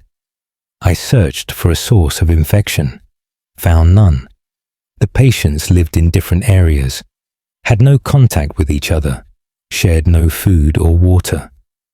The fever appeared spontaneously, in 15 random people, all within 3 days. Then it stopped. No new cases appeared. The outbreak ended as mysteriously as it began. But the survivors are changed. They speak less, smile less. They look over their shoulders. They check their bedrooms before sleeping. They fear she will return. The woman in grey, offering her hand, inviting them to follow. One survivor told me something disturbing. She said the woman is patient. She will wait. She always gets what she came for, eventually. Dr. Henry Plunkett, County Louth, Ireland, 7th April, 1624. Archive note. Dr. Nathaniel Ashcroft. Medieval iconography depicts death as a woman in grey. Similar fever outbreaks with identical dream reports occurred in 1524 and 1724. Mortality rate precisely 46.6% in all 3 instances. End of file. Case file NOA 1595K. Classification: Witness statement. Date of statement: 22nd July 1595. Location: County Leitrim, Ireland. Author: Owen O'Rourke, ferryman statement. Regarding the passengers at Lough Gilwai, Owen O'Rourke: do state what I ferry across the Lough. I have worked this ferry for 30 years, carrying people and goods across the water. I know every stone of this shore, every tree along the banks. 3 months ago, something changed. I received my first strange passenger. Late evening, nearly dark. A man stood at the dock, waiting silently. I had not seen him approach. He wore old-fashioned clothes, centuries out of date. I asked where he wished to go. He pointed across the water, spoke no words. I took his coin, helped him aboard. As we crossed, he stared at the water, never blinked, never moved. When we reached the far shore, he stepped off, walked into the trees. I called after him. The forest there is wild, no paths, no settlements. He did not turn, simply vanished among the trees. The next week another came, a woman this time, same ancient clothing, same silence, same destination. I ferried her across. She too walked into the forest. Now they come every few days, sometimes one, sometimes 3 or 4, always in old clothes, always silent, always crossing to the wild shore, always disappearing into the trees. I asked others about them. No one else sees them. Only I do. They appear when I'm alone, when no other passengers wait. Last night 6 came at once, standing in a row at the dock. Their faces were pale. Their eyes were empty. I ferried them across. They did not speak to each other, did not acknowledge each other, just stood silently, staring at the water. When we reached the far shore, they walked single file into the forest. I followed for the first time, wanted to know where they went. The trees grew thick quickly. The path they took was barely visible. I pushed through undergrowth, climbed over fallen logs. After 100 yards, I found something. A clearing. In the center stood ruins, an old church. Walls mostly collapsed, roof long gone. My 6 passengers stood among the ruins, stood in what was once the nave. They faced what was once the altar. I watched from the trees. They remained motionless, standing in perfect rows, like a congregation. I waited an hour. They did not move, did not speak, just stood. I left them there, returned to my ferry. This morning I went back to the clearing. No one was there. No sign anyone had been there. But I know what I saw. I know who I ferry. The dead, coming to their abandoned church, standing in silent worship, attending a service that will never begin, waiting for a priest who will never come. Owen O'Rourke, County Leitrim, Ireland, 22nd July 1595. Archive note: Dr. Nathaniel Ashcroft Church records indicate St. Fechin's Chapel, destroyed 1395. Loughill has been associated with supernatural sightings for centuries. O'Rourke's descendants continue the ferry service, report similar experiences. End of file. Case file NOA 1683. Classification: Testimony of witness. Date of statement: 11th December 1683. Location: County Offaly, Ireland. Author: Sister Catherine Daly, nun testimony. Concerning the footsteps in the corridor. I, Sister Catherine Daly, do testify about the walking. Our convent is quiet at night. Silence is our rule after compline.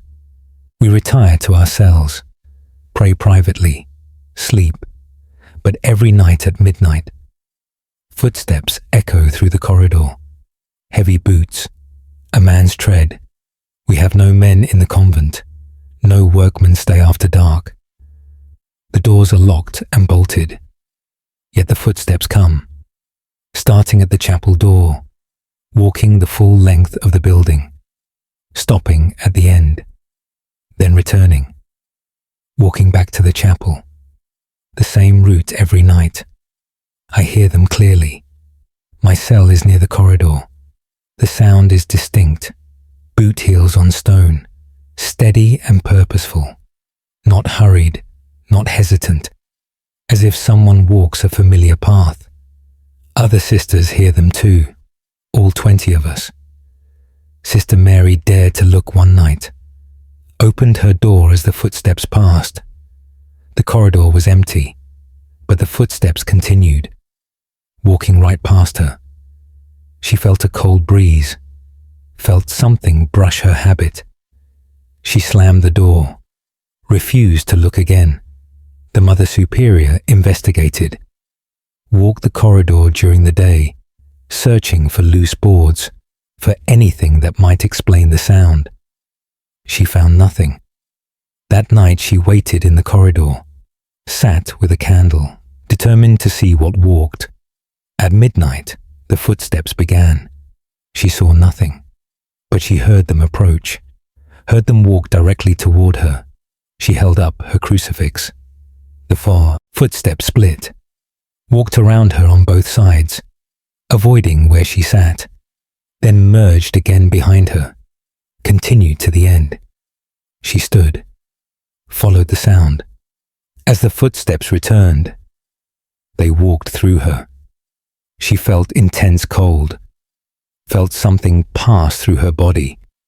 She collapsed. We found her in the morning. She would not speak of it for days. Finally, she told us what she felt. Rage, terrible rage, and purpose. Whatever walks our corridor, it is angry. It has a task, something it must do, over and over, every night, forever. We researched the convent's history before it was built. A manor house stood here 300 years ago. A servant murdered his master in the very room that is now the chapel. The servant tried to flee, ran down the corridor. The master's guards caught him, brought him back, forced him to walk that corridor, back to the scene of his crime. They made him walk it 100 times before they hanged him. He walks it still, every night, still fleeing, still being brought back, still trapped in that moment, still raging against his fate. Sister Catherine Daly County, Offaly, Ireland, 11th December 1683. Archive note: Dr. Nathaniel Ashcroft. Property records confirm manor house ownership in 1383. Murder documented, but servant's name lost. The footsteps have been reported by every convent generation since foundation in 1632. End of file. Case file NOA 1571B. Classification: Journal entry. Date of statement: 18th March 1571. Location: County Carlow, Ireland. Author: Father Edmund Burke, parish priest. Journal entry regarding the child at the window. Why, Father Edmund Burke, do record what I see from my window. The presbytery sits beside the church. My bedroom window overlooks the churchyard. I have lived here for 20 years. Know every grave, every monument, every tree. 6 weeks ago, I began seeing a child, a boy, perhaps 8 years old. He appears at dusk, stands among the graves, looking up at my window. At first, I thought he was lost. I went down to help him. When I reached the churchyard, he was gone. No sign of him anywhere. I searched thoroughly. The gates were locked. He could not have left, but he had vanished. The next evening he appeared again. Same place, same time. Standing very still, staring at my window.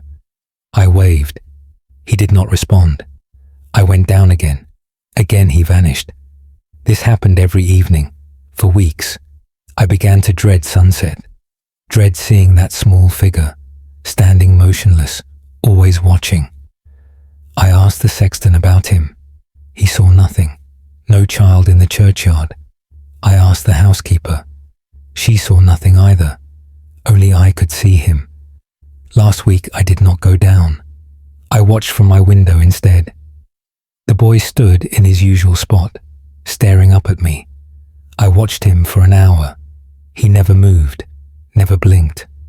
As darkness fell completely, he began to fade, growing translucent, until I could see the gravestone behind him. Then he was gone. I researched the churchyard records, looking for a child buried there. I found one. 40 years ago, a boy named Finn, age 8. He died of fever. The day before he died, the priest visited, heard his confession, gave him last rites. That priest lived in this presbytery, slept in this room, the same room where I sleep, the same window where I stand. Perhaps Finn remembered the priest's face, the last face he saw with living eyes. Perhaps he searches for that face still, comes to the window each evening, looking for the priest who blessed him, looking for comfort in his endless night.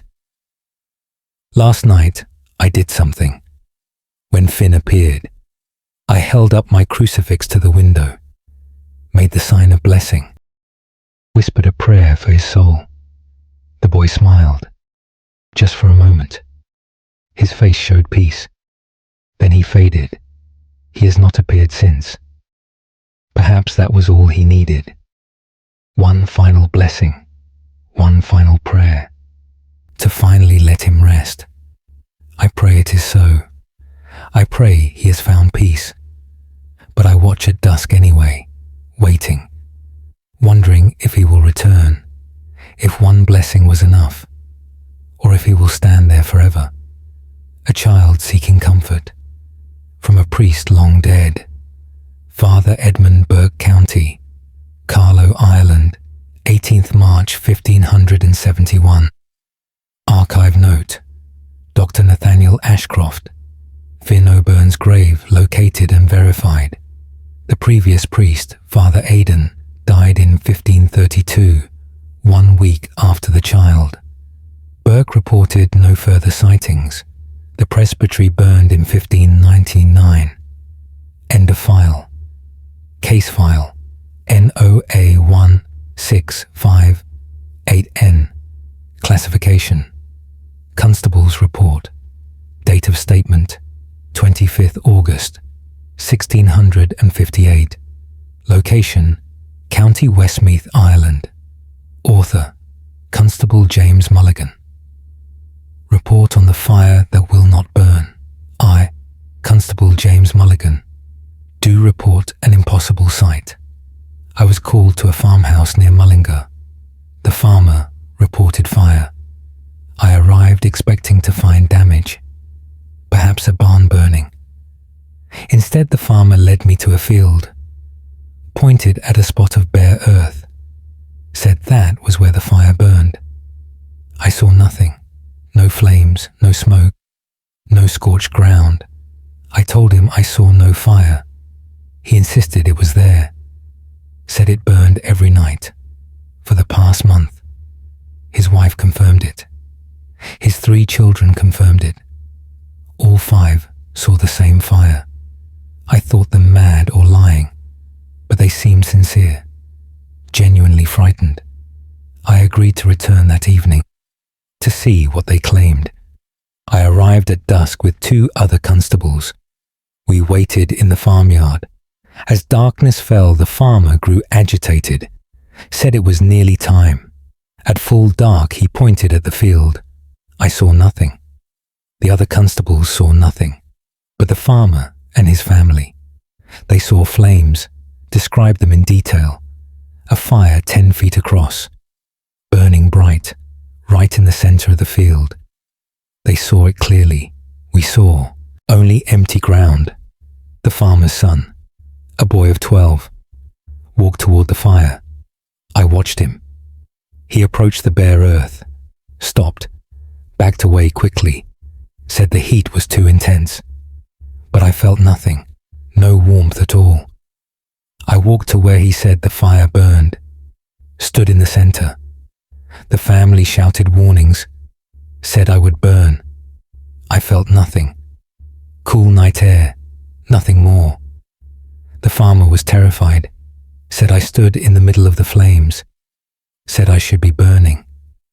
His wife fainted, I walked back unharmed. We questioned them separately. Each described the same fire, same size, same location, same brightness, but only they could see it. I researched the property's history. 50 years ago, a family died there, burned in their home. 5 people. Father, mother, 3 children.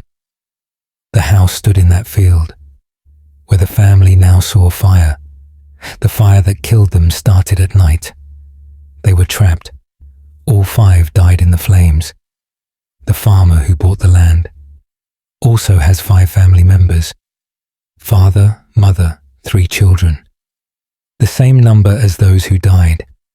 I believe the dead family shares their death with the living, shows them the fire, makes them see what they saw, makes them feel what they felt. The living family abandoned the farm.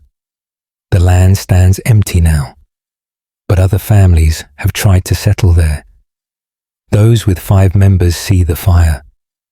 Those with other numbers see nothing. The dead are particular. They show their death only to those who match them, only to families that mirror what they were. Constable James Mulligan County, Westmeath, Ireland, 25th August, 1658. Archive note: Dr. Nathaniel Ashcroft. Fire deaths documented in 1608. Family name: Walsh. Subsequent occupants consistently report identical phenomena when family composition matches. Property has remained largely vacant since 1702. End of file. Case file: NOA 1553P. Classification: Witness account. Date of statement: 6 June 1553. Location: County Fermanagh, Ireland. Author: Brother Lorcan Cassidy. Monk: Account of the singing in the lake. I, Brother Lorcan Cassidy, do account for the voices in Lough Erne. I live as a hermit on an island, in the middle of the lough. A stone cell and a small garden. I fish for food, pray for salvation. The isolation suits me, until I heard the singing. It began 3 months ago, just after sunset. A woman's voice, rising from the water, singing in Old Irish, a lament, sad and beautiful. I stood at the shore listening. The voice came from deep water, far from any boat, far from any land, just a voice, floating on the air. After an hour it stopped. I heard it again the next night, and every night since. Always the same song, always the same voice. I asked fishermen if they heard it. They said no. The voice was mine alone. 1 week ago something changed. The voice multiplied. Now I hear 3 women singing, then 5. Last night there were 10, all singing the same lament, creating haunting harmonies. I cannot sleep, cannot pray, cannot think of anything else. The singing fills my mind. I researched the Lough's history. 200 years ago, Viking raiders came. They attacked a convent on the shore. The nuns fled to an island, my island. The Vikings followed in boats. The nuns had nowhere to run. They chose death over capture. They walked into the water, all of them, 20 nuns, singing hymns as they drowned. They still sing, every night, their voices rising from their graves, from the deep water. They sing the same hymns, the same prayers, forever. I am going mad with it. The voices never stop now. They sing during the day, during the night. 20 women's voices coming from the water, calling to me. Last night, I stood at the shore. The voices were so close, so inviting. They wanted me to join them, to walk into the water, to add my voice to theirs. I almost did. I walked knee-deep before I stopped. Before I remembered who I was, I fled back to my cell, barred the door, but I can still hear them singing, still hear them calling. I am leaving this island, abandoning my hermitage. The isolation I sought has become a trap. I cannot stay here, cannot listen anymore. If I do, I will walk into the water. I will join their eternal choir. Brother Lorcan, Cassidy County, Fermanagh, Ireland, 6th June, 1553. Archive note. Dr. Nathaniel Ashcroft, Viking raids on Lough Erne, documented 923 AD. The convent's destruction and nun drownings are recorded in Annals of Ulster. Brother Cassidy's hermitage was found abandoned. He never reached the mainland. End of file. Case file NOA 1676. Classification. Testimony of witness. Date of statement 30th November 1676. Location, County Armagh, Ireland. Author, Reverend Samuel Whitfield, Vicar. Testimony regarding the congregation that appears. I, Reverend Samuel Whitfield, do testify about the phantom worshippers. Every Sunday I preach to my congregation, good people from the town and farms, perhaps 60 souls on average. But twice now I have seen more, many more. It happened first on Easter Sunday. I began my sermon as usual, looked out at the pews. They were full, completely full. People I had never seen before, filling every available space, standing in the aisles, crowding the back of the church. There must have been 300 people. I paused in shock. My regular parishioners looked confused. They saw the church as normal. 60 people, empty pews. But I saw hundreds. I continued preaching, my voice shaking. The additional people watched me intently. Their faces were serious, attentive. But something was wrong with them. Their clothes were centuries old. Their faces were too pale. Their eyes too dark. I tried to focus on my regular congregation, but the others drew my attention. They mouthed the prayers along with us. They sang the hymns, but I heard no additional voices, only my regular 60. After the service ended, my congregation filed out normally, but the others remained, stayed in their seats, watching me. I approached the nearest one, an old man in the front pew. I spoke to him. He did not answer, did not acknowledge me. I reached out to touch his shoulder. My hand passed through him. He was not solid, not real, not alive. I ran from the church. When I looked back through the door, they were gone, all of them. The church stood empty. I told no one. Thought perhaps I had been ill, feverish, hallucinating. But it happened again last Sunday. The same phantom congregation. Even more this time. 400 at least, filling the church beyond capacity, standing shoulder to shoulder. This time I studied them carefully, tried to understand what I saw. Their lips moved during prayers, but no sound came. They rose and sat with the liturgy, but made no noise, no footsteps, no rustling clothes. They were silent participants, watching, praying, worshipping. After the service, I remained, watched them. They sat for an hour, then slowly faded, becoming translucent, then invisible, until the church was empty. I searched the church records, found something disturbing. 300 years ago, during persecution, Catholics worshipped here in secret. Before the Reformation, before the church was seized, hundreds came, risking death to attend Mass, to receive sacraments, to practice their forbidden faith. Many were caught, Many died, but they kept coming, kept worshipping, until it was no longer safe, until the church was taken from them. I believe they return. On holy days, Easter and Christmas, they come back to their church, fill the pews again, worship as they once did, silent and unseen, but present, always present. Reverend Samuel Whitfield, County Armagh, Ireland, 30th November, 1676. Archive note: Dr. Nathaniel Ashcroft Church seized from Catholic ownership in 1537. Persecution records document numerous arrests. Whitfield's successor reported similar visions.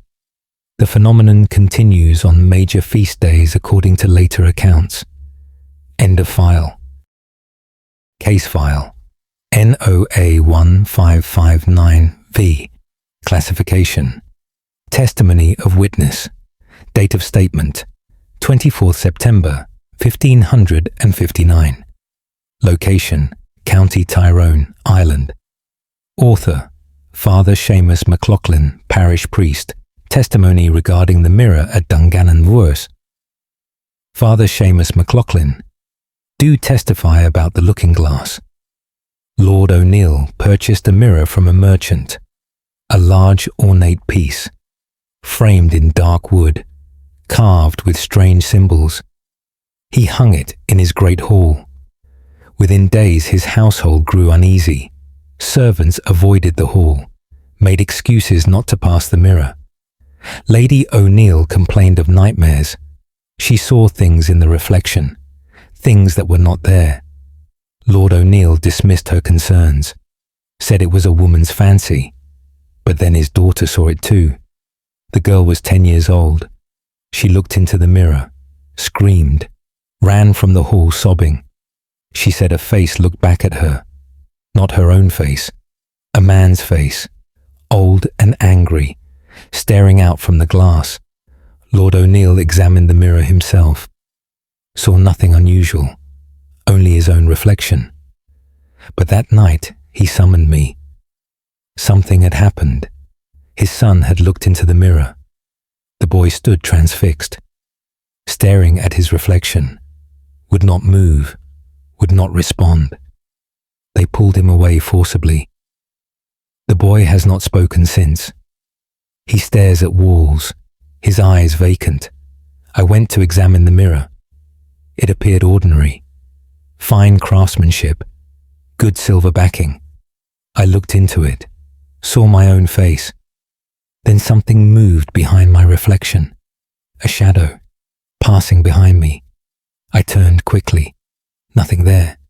The great hall was empty. I looked back at the mirror. The shadow was still there, moving in the reflection.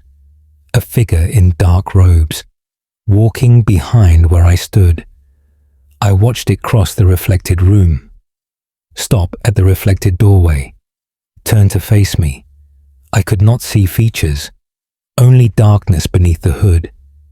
It raised one hand, pointed at me.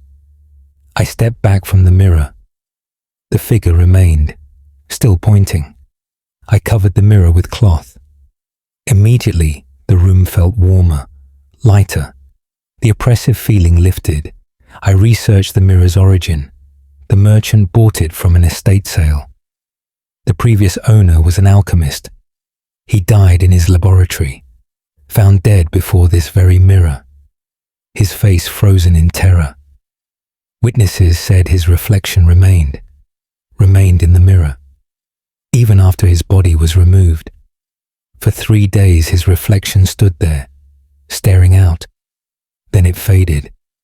But something else appeared. The hooded figure.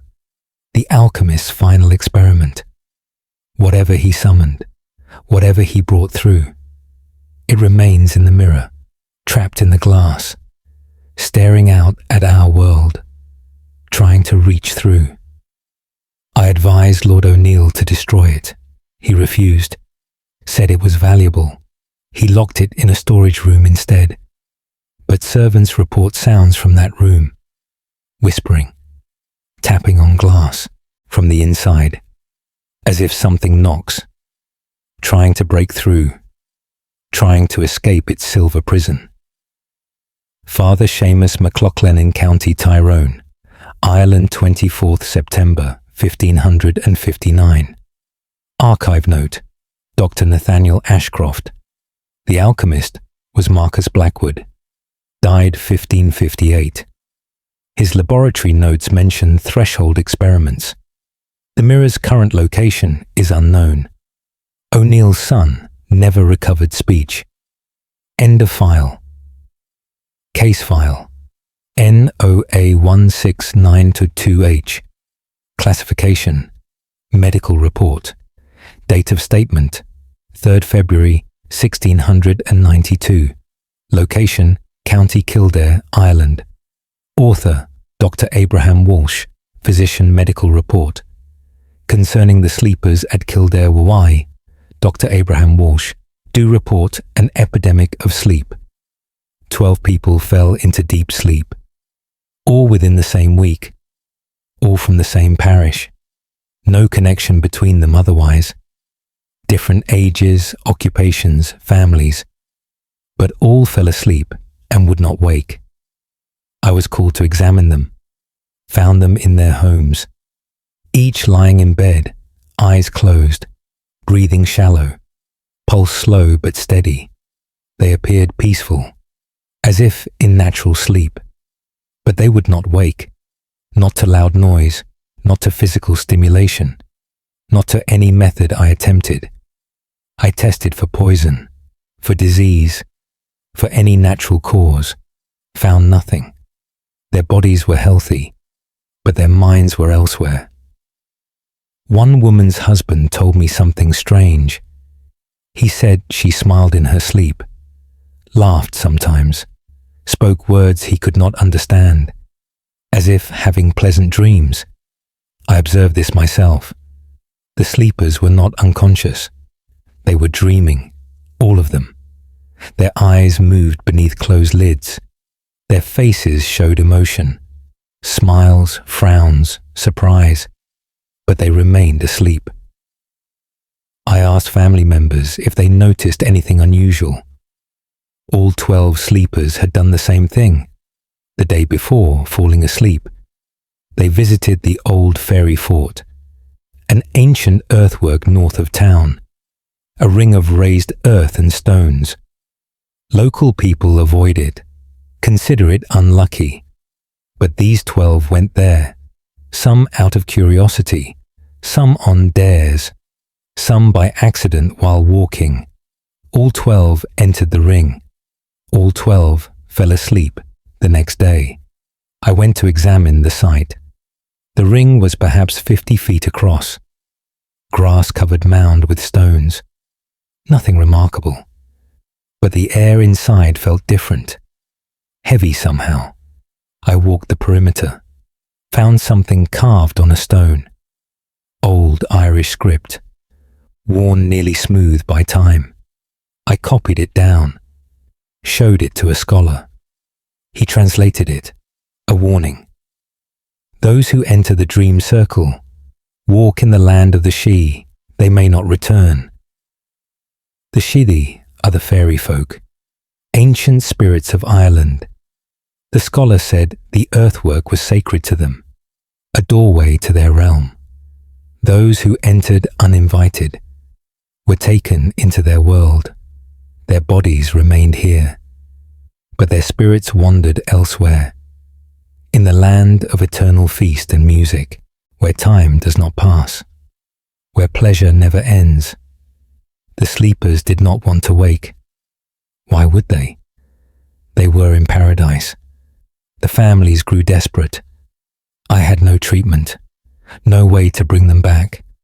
After 1 month, 3 died, simply stopped breathing, starved despite our attempts to feed them. After 2 months, 5 more died. The remaining 4 sleep still. It has been 6 months now. They smile as they sleep, lost in dreams of the Sidhe. Their families have given up hope. Sometimes I wonder if they are the lucky ones. to live in eternal dreams, to never face the harsh world again. Dr. Abraham Walsh, County Kildare, Ireland, 3rd February 1692. Archive note: Dr. Nathaniel Ashcroft. The earthwork dates to pre-Christian era, approximately 200 BC. Similar sites throughout Ireland carry identical warnings. The 4 remaining sleepers died within the year. The site has been fenced since 1701. End of file. Case file NOA 15666L. Classification: Prison record. Date of statement: 19th May 1566. Location: County Cork, Ireland. Author: Warden Michael O'Driscoll. Record of the execution that failed I. Warden Michael O'Driscoll. Do record an impossible event. We were to hang a woman named Siobhan Keane, convicted of witchcraft. She cursed her accusers during the trial, said she would return, said death would not hold her. The magistrate sentenced her to hang. The execution was set for dawn. I supervised the preparation, ensured the rope was strong, the gallows properly built, everything checked twice. Siobhan walked to the scaffold calmly. No fear showed on her face. The priest offered last rites. She refused them. She looked at the crowd gathered, spoke in a clear voice. I will return before sunset. You will see me walk again. Death has no power over me. The crowd murmured nervously. I signaled the executioner. The noose was placed, the hood drawn over her face. The trapdoor opened. She fell.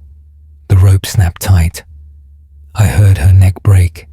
The physician confirmed death immediately. Siobhan Keane was dead. We left her hanging the required hour, then cut her down.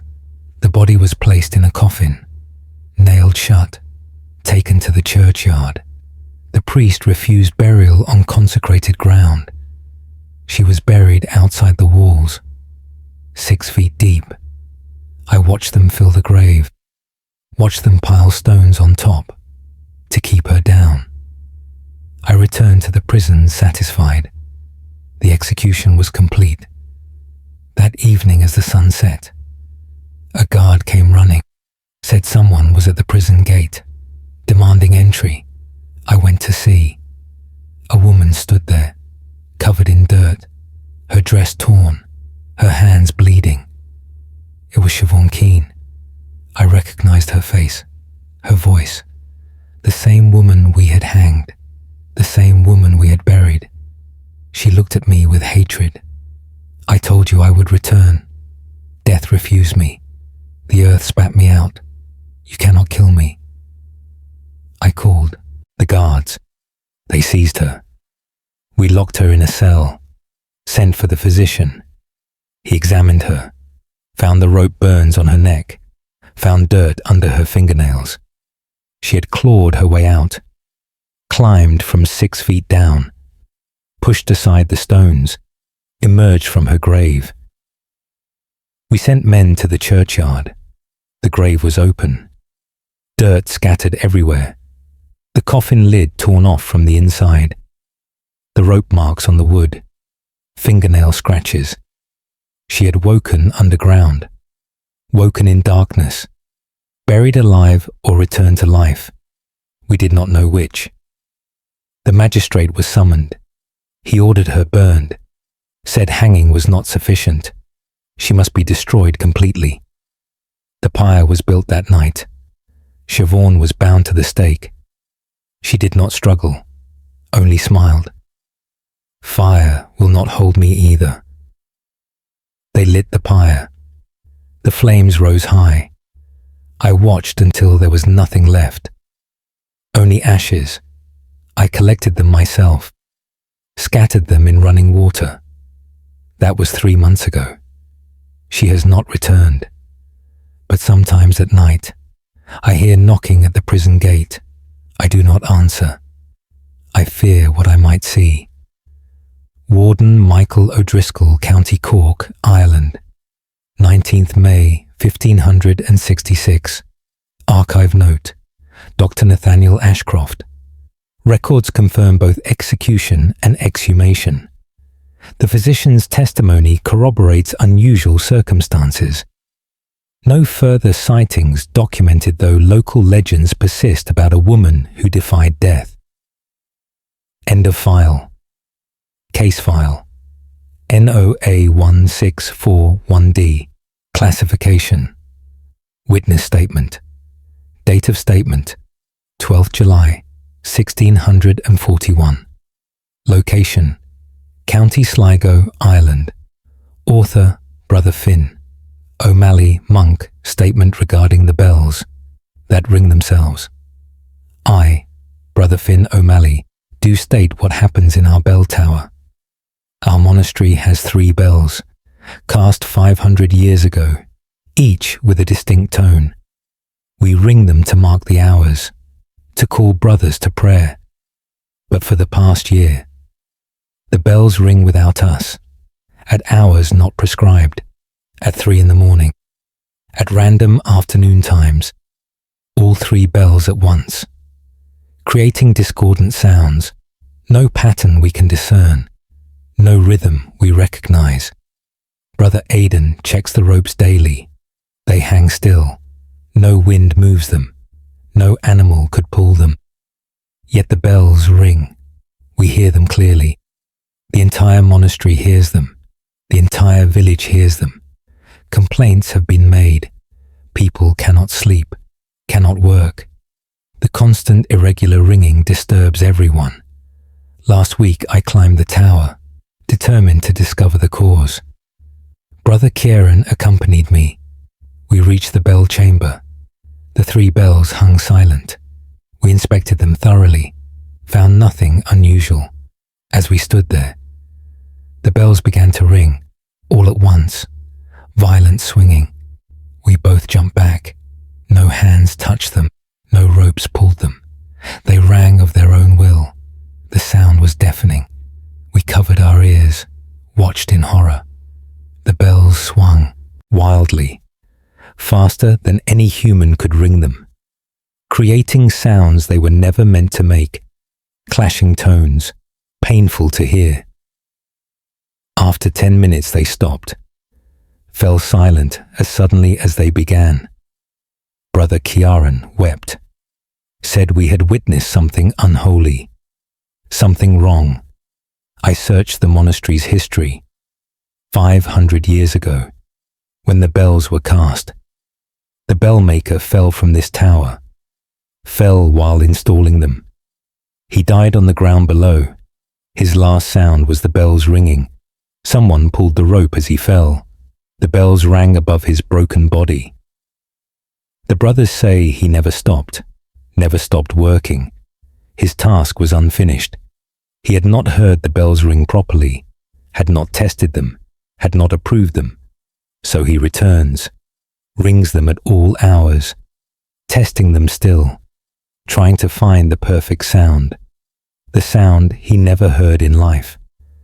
We tried blessing the bells, tried exorcising the tower. Nothing stops the ringing. Every night they sound, sometimes soft and slow, sometimes wild and violent, always at unexpected hours. The brothers have grown accustomed to it, sleep through the ringing now, but visitors are frightened.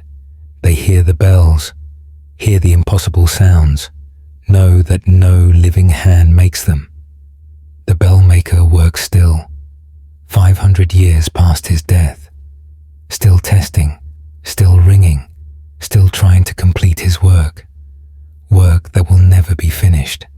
Brother Finn, O'Malley County, Sligo, Ireland, 12th July 1641. Archive note. Dr. Nathaniel Ashcroft. Bellmaker was William Connolly. Died 1141. The bells are noted for unusual tonal qualities, even when rung normally. Automated recording equipment installed in 1891 captured bell sounds with no human present. End of file. Case file. NOA1584Q. Classification. Testimony of witness. Date of statement. 27th October 1584. Location, County Wicklow, Ireland. Author, Sister Agnes Byrne, Prioress testimony concerning the nun who walks through walls. I, Sister Agnes Byrne, do testify about Sister Catherine. She died 3 years ago, a woman of great devotion. She lived in the convent 40 years, knew every room, every corridor, every stone. When she died, we buried her properly, said prayers for her soul, mourned her passing, but she did not leave. We see her often, walking the halls, moving through rooms, going about her daily routine, as if death had not occurred. The first sighting was Sister Mary. She saw Catherine in the chapel, kneeling at prayer. Sister Mary approached to speak with her. Catherine stood, walked toward the door, walked through the closed door, simply passed through solid wood, disappeared. Sister Mary screamed, brought all of us running. We searched the chapel. Catherine was not there. Since then, we all have seen her. She appears at prayer times, kneels in her usual place, prays silently, then departs. Through walls, she never acknowledges us, never speaks, never looks our way. She follows her old schedule exactly. Chapel for matins, refectory for meals, garden for work, cell for rest. But she is not solid. We can see through her, see the walls behind her translucent form, and she walks through obstacles, through doors, through walls, through other people. Sister Joan stood in Catherine's path once, tried to block her, to force acknowledgement. Catherine walked forward, passed through Sister Joan's body. Joan said it was like ice water, freezing cold passing through her. She collapsed and was ill for days. We have learned not to interfere.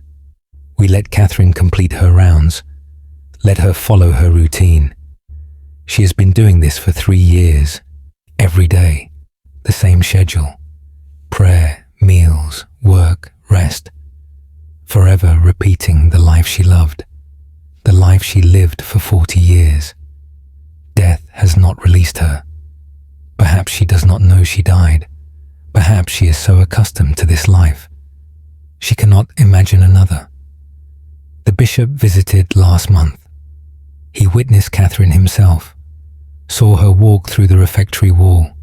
He attempted an exorcism, commanded her to depart, to rest in peace. Catherine appeared that evening anyway, followed her schedule as always.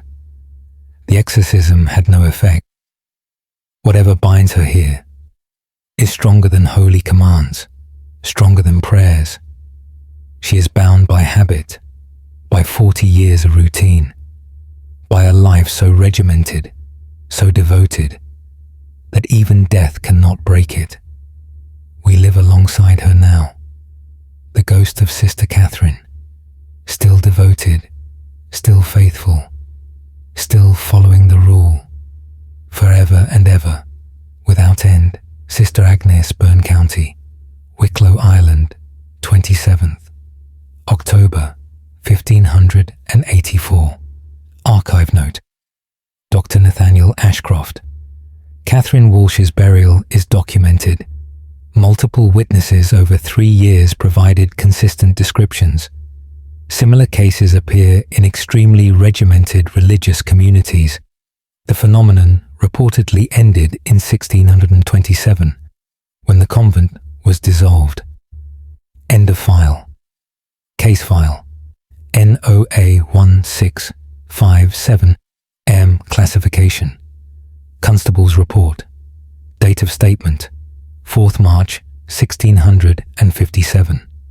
Location, County Kilkenny, Ireland.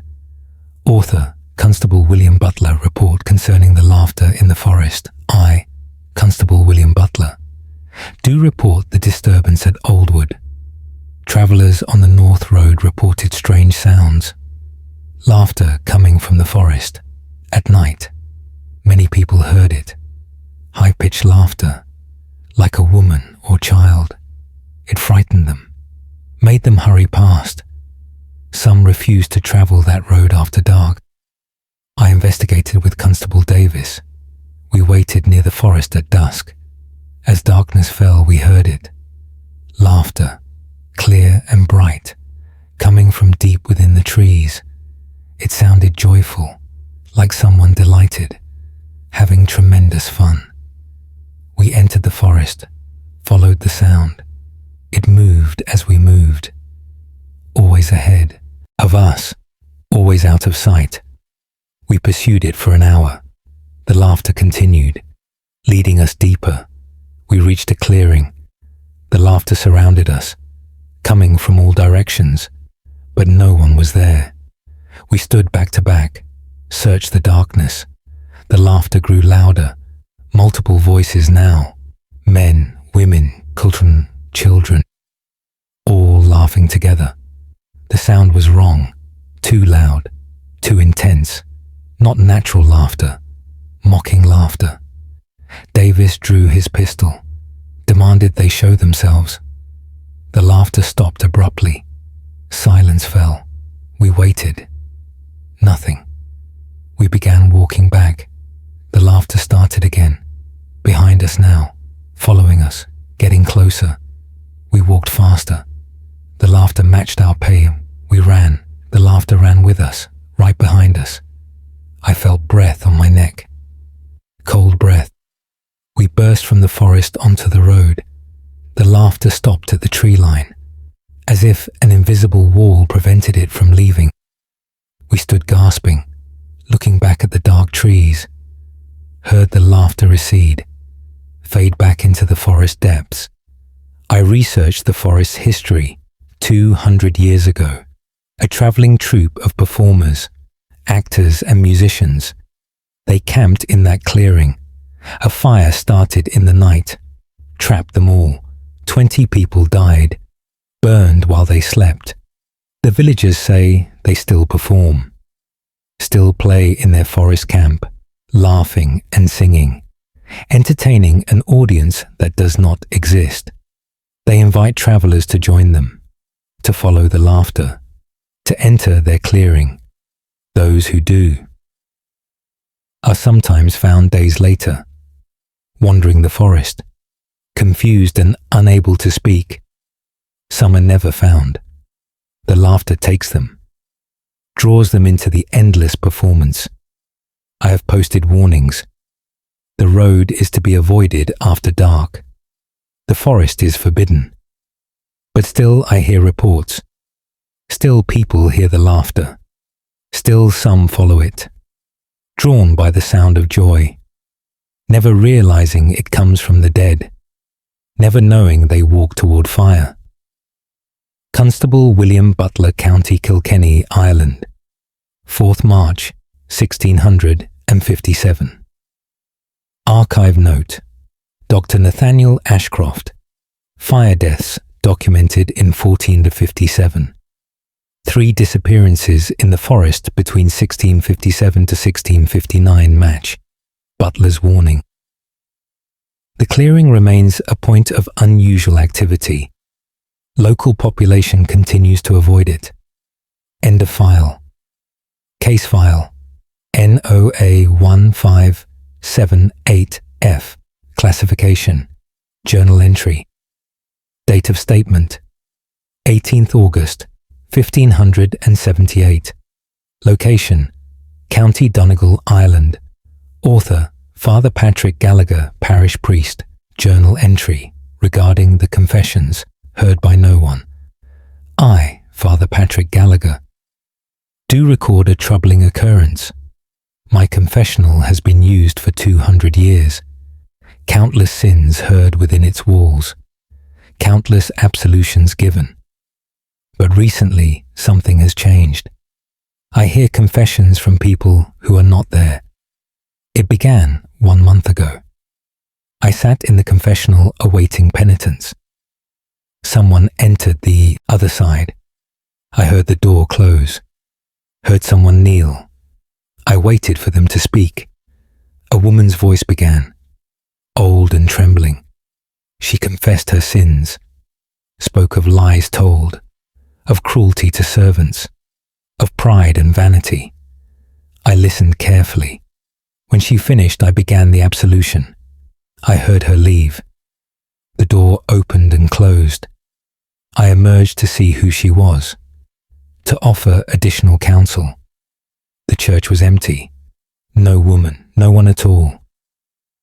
The next day it happened again. A man's voice this time, confessing theft and betrayal. I granted absolution, emerged to find no one. This has happened daily since. Different voices, men, women, old, young, all confessing sins, all seeking forgiveness, but none are present. I hear them clearly, hear every word, but when I open the door, I am alone. Yesterday, something different occurred. A child's voice, a little girl, crying as she confessed. She said she stole bread. Her mother was starving. She took bread from the church. Bread meant for communion.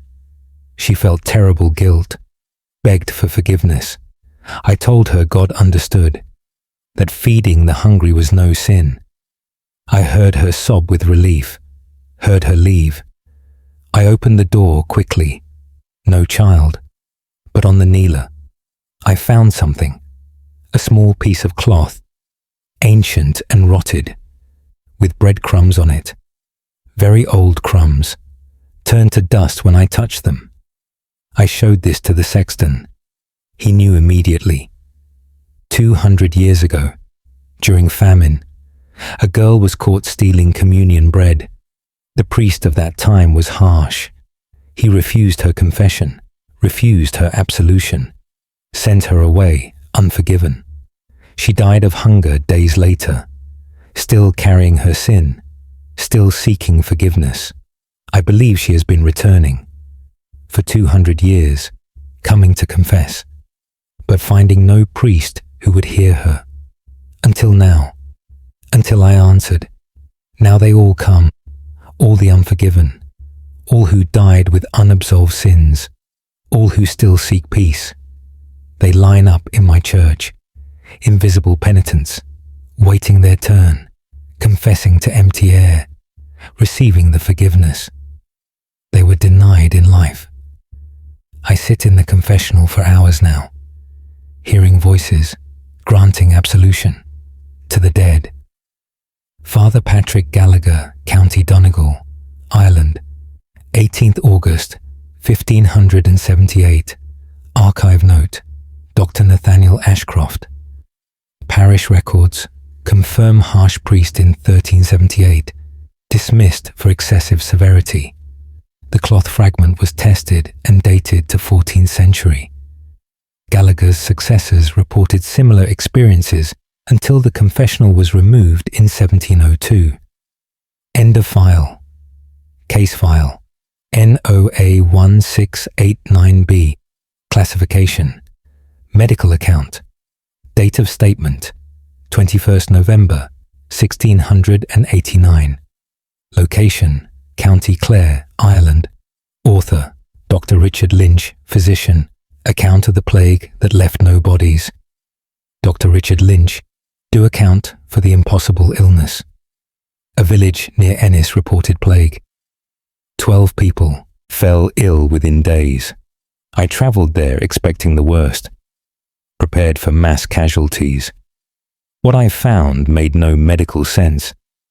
The ill lay in their beds, fevered and delirious, covered in dark marks, marks that looked like plague spots.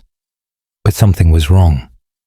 The marks moved, shifted position on their skin, appeared on arms, then on faces, then on chests, moving like living things. I examined one man closely, watched a mark travel from his hand, up his arm, across his shoulder, to his neck, It moved visibly, like something crawling beneath his skin. The man screamed, said they were inside him, thousands of them, moving through his body, eating him from within.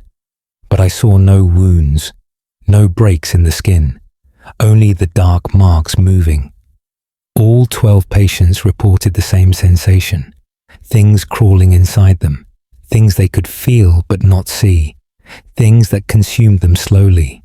I tried every treatment, bleeding, purging, herbs. Nothing helped.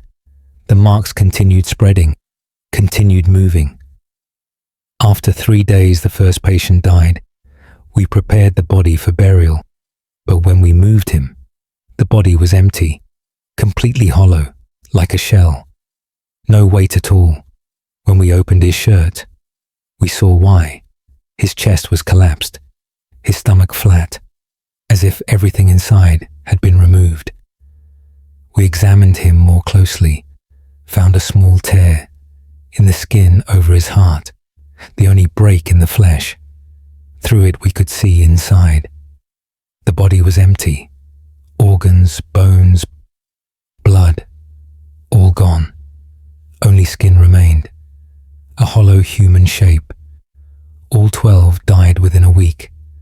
All 12 bodies were the same, empty husks, everything consumed from within.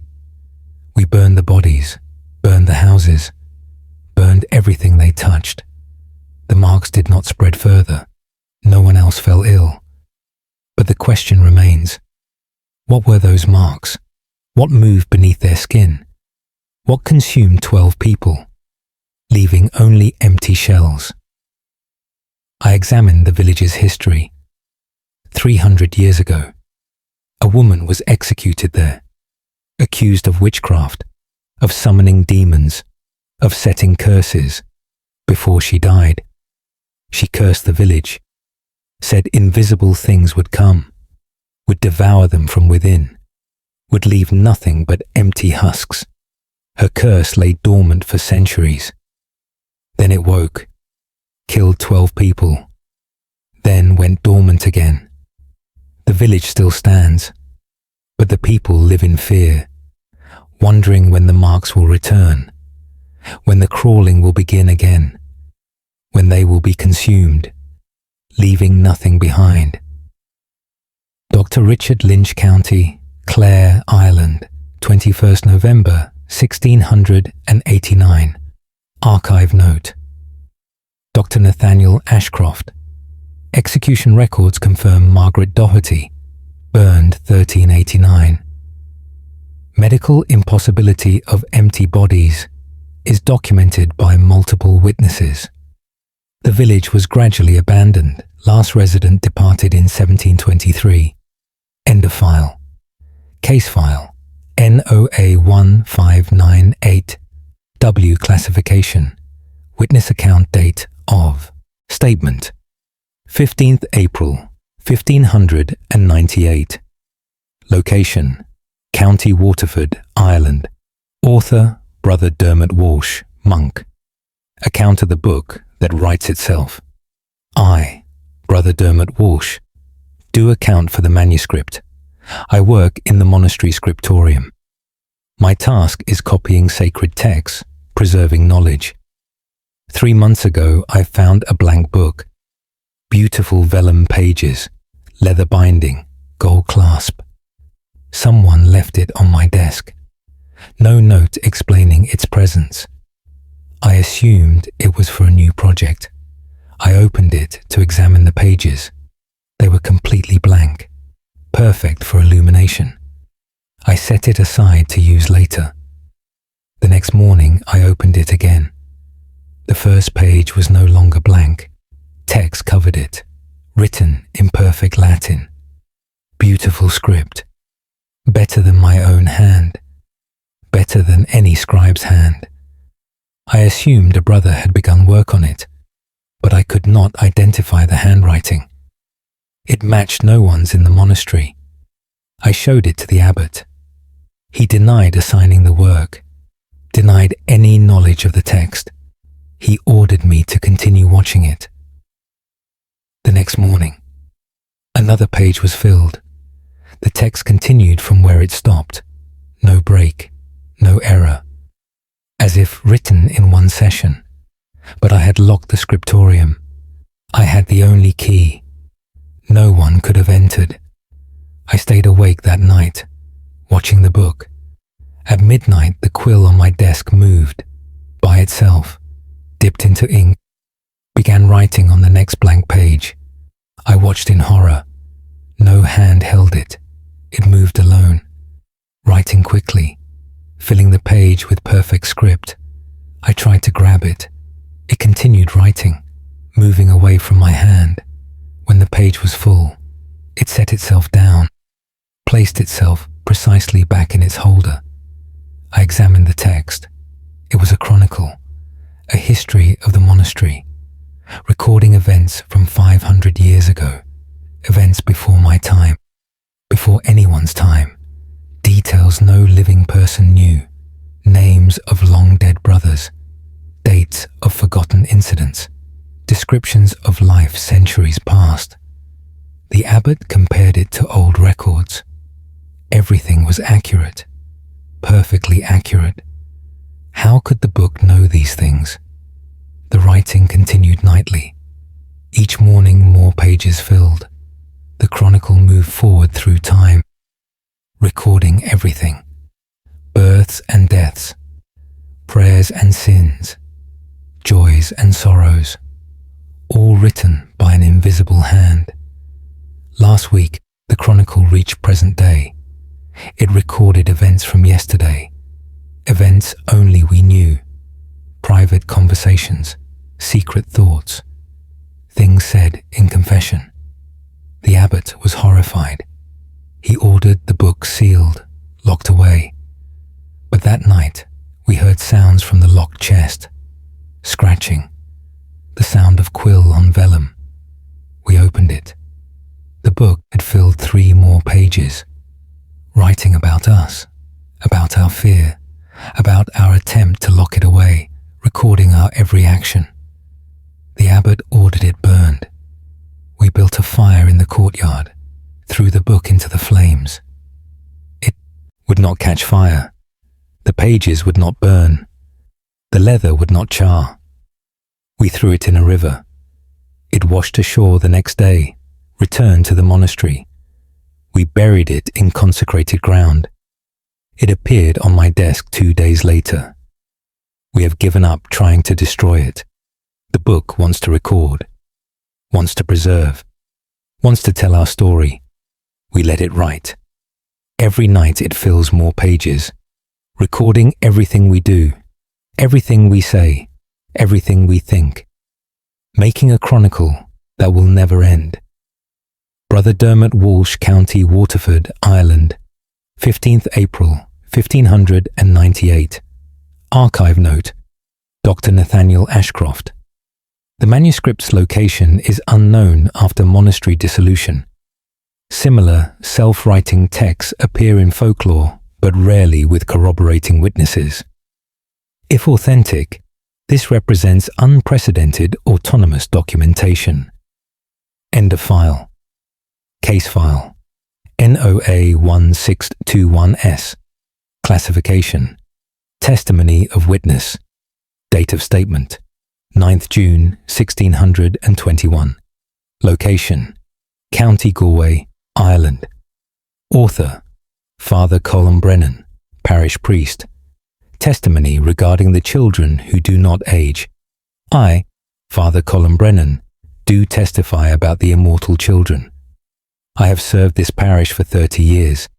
I know every family, every child born here.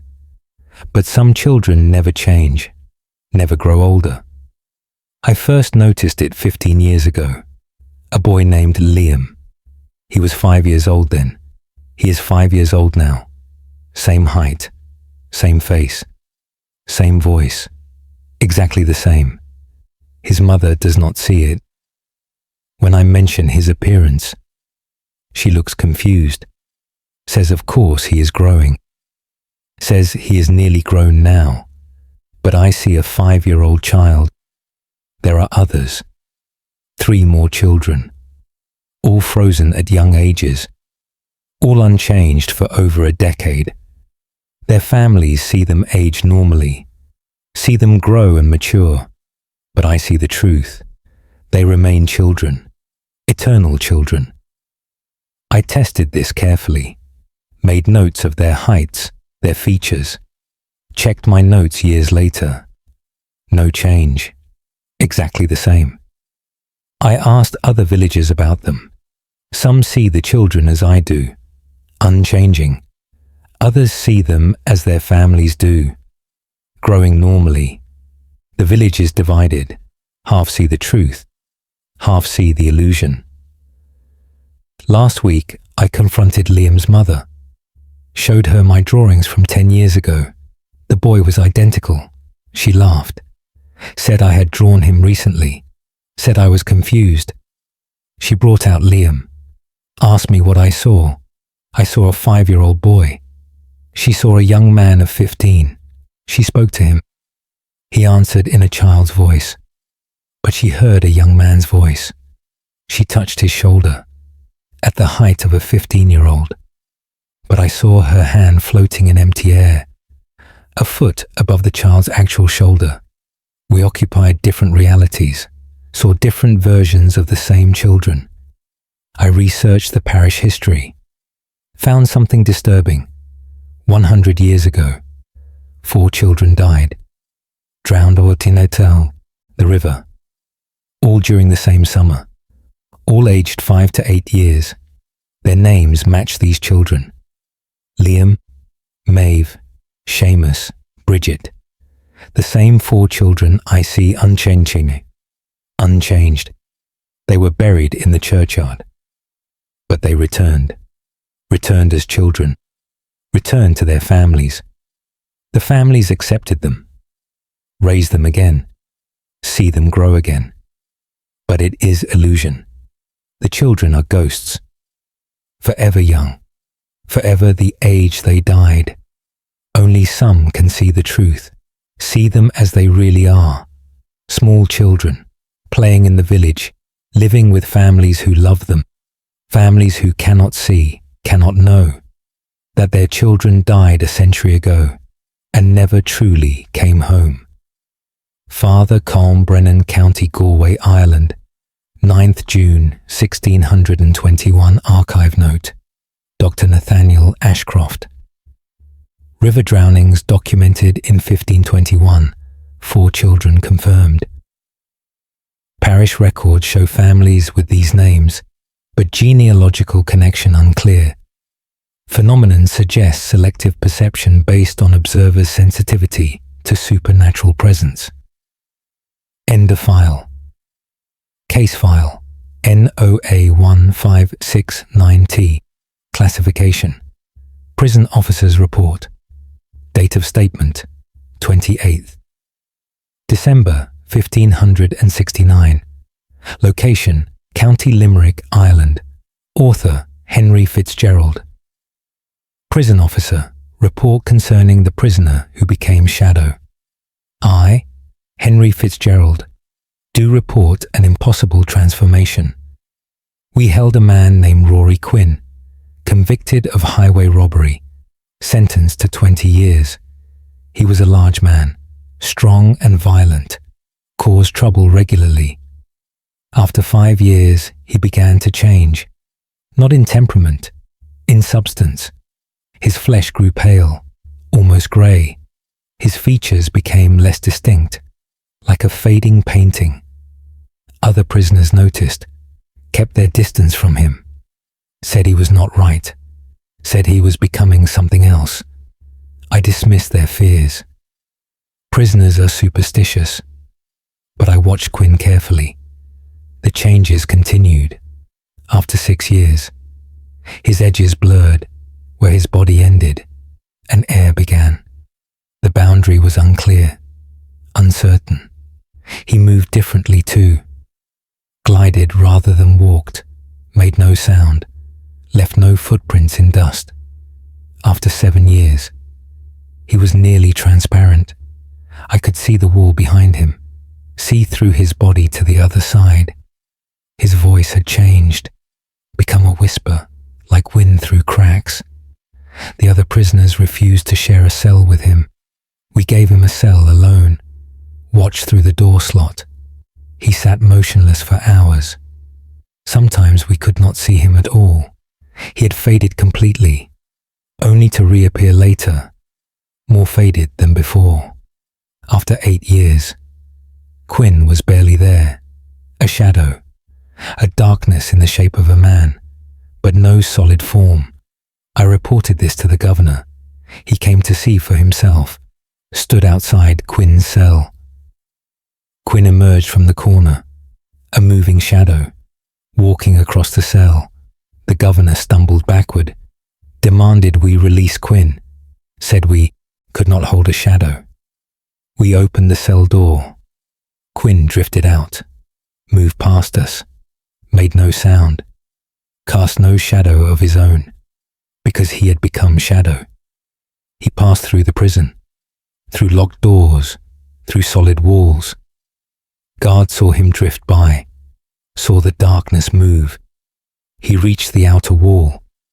We thought he would pass through, escape into the world, but he stopped, pressed against the wall, could not pass through, even a shadow. He was still imprisoned, still bound by his sentence. 12 years remained. He could not leave. He drifted back inside, returned to his cell, sits there still, a shadow in the corner, barely visible, barely existing, serving his sentence, fading more each day. We do not know what he will become. When the 20 years end, will he return to flesh, or will he be gone completely, vanished into darkness, a man who became shadow and could not find his way back? Henry Fitzgerald, County Limerick, Ireland, 28th December 1569. Archive note: Dr. Nathaniel Ashcroft. No release records exist for Rory Quinn. Prison was demolished in 1621. Witnesses reported shadow figures in the ruins for decades afterward. The phenomenon defies natural explanation. End of file. Case file NOA 1674K. Classification: Medical notes. Date of statement: 13th September 1674. Location: County Kerry, Ireland. Author: Dr. Samuel O'Sullivan, physician. Notes regarding the patient who forgot how to die. I, Dr. Samuel O'Sullivan, do record the case of Brendan Hogan, an elderly man of 90 years. He had been ill for months. Consumption. The disease ravaged his body. He should have died weeks ago, but he persisted. I visited him daily, each day expecting to find him gone, each day finding him still breathing, still clinging to life. His family grew exhausted, waiting for the inevitable, keeping vigil day and night. Brendan could not eat, could not drink, could barely breathe, yet he lived. One night, I was called urgently. Brendan had stopped breathing. His heart had stopped. He was finally dead. I confirmed it myself. No pulse, no breath, no life. I recorded the time of death, covered his body, offered condolences to the family. I left to make arrangements, returned 3 hours later. Brendan was sitting up, talking with his daughter. I examined him in shock. He had a heartbeat. He was breathing. He was alive. His daughter said he woke suddenly, gasped for air, sat up as if from sleep. Brendan looked at me, confused, asked why everyone was crying. I could not explain. He had been dead, truly dead. This happened twice more that week. Each time his heart stopped, each time I confirmed death, each time he returned, woke as if from sleep, confused about the tears. His family stopped calling me, stopped believing his deaths were real. stopped mourning. They waited. Brendan died and woke a dozen times, then 100 times. It became routine. He would stop breathing for hours, then suddenly restart, continue living. This went on for 6 months. I documented every episode, tried to understand, found no medical explanation. Brendan should have died, wanted to die, begged to die, but his body would not allow it, kept restarting, kept forcing him back. Finally, one morning, Brendan did not wake. His body remained still for 1 hour, then 2, then 12. After 24 hours, we dared to believe he was truly gone. We prepared for burial quickly, rushed the funeral, buried him before he could wake. His family stood at the grave, listening for sounds from below, fearing he would return, fearing they would hear his voice calling from the earth. But silence remained. Brendan Hogan died, finally and completely, after dying 100 times before, after forgetting how, after his body refused release. He found death at last, or death finally found him. Dr. Samuel O'Sullivan, County Kerry, Ireland. 13 September 1674. Archive note. Dr. Nathaniel Ashcroft. The repeated death confirmations are documented in O'Sullivan's journal. Multiple witnesses verified the resurrections. Medical impossibility suggests supernatural intervention. The grave has never been disturbed. End of file. Case file. NOA 1556. Classification. Witness statement. Date of statement. 2nd January 1556. Location. County Louth, Ireland. Author, Sister Bridget Murphy. Nun statement regarding the prayer that never ends. Sister Bridget Murphy, do state what we hear in our chapel. A voice prays there constantly, day and night, without pause, without rest. We have heard it for 10 years. A woman's voice, speaking Latin prayers, the same prayers repeatedly, Ave Maria, Pater Noster, Gloria Patri, over and over, in endless cycle. We thought at first a sister prayed devotedly, but we searched.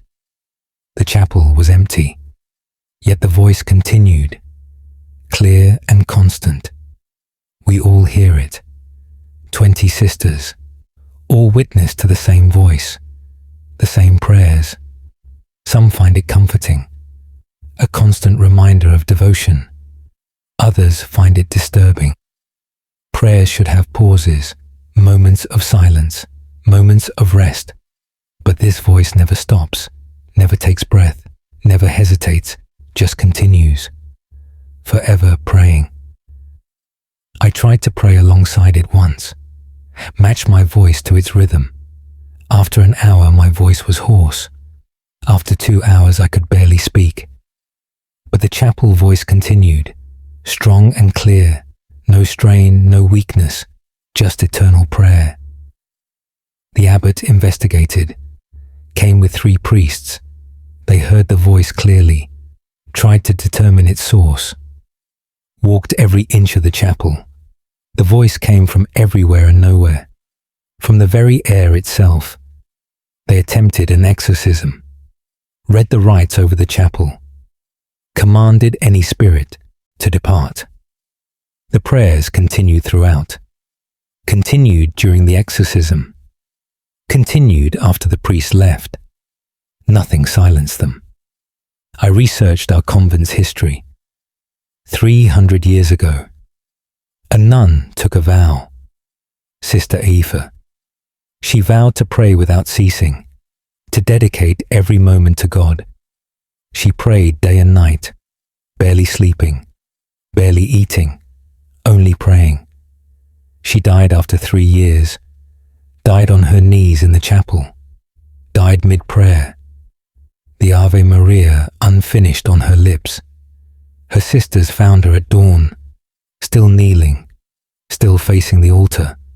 They carried her body away, but her prayer remained, continued where she left off, finished the Ave Maria, then continued to the next prayer, and the next, forever. She vowed to pray without ceasing. Death did not release her from that vow. She prays still. 300 years of constant prayer, millions of repetitions, never stopping, never resting, fulfilling her vow for all eternity. Sister Bridget, Murphy County, Louth, Ireland, 2nd January, 1556. Archive note, Dr. Nathaniel Ashcroft. Sister Aoife's vow is documented in convent records from 1256. The continuous prayer has been heard by every generation since. Modern recording equipment captures the voice clearly. Analysis shows no repetition pattern. Each prayer is unique. End of file. Case closed to public record. The original document remains sealed within the vaults of the British Museum. The NOA archive remains committed to documenting phenomena that defy conventional understanding. These cases are submitted for academic review and further investigation. Further access requires written authorization or curiosity strong enough to ignore the warnings. Until next time, these are the National Occult Archives.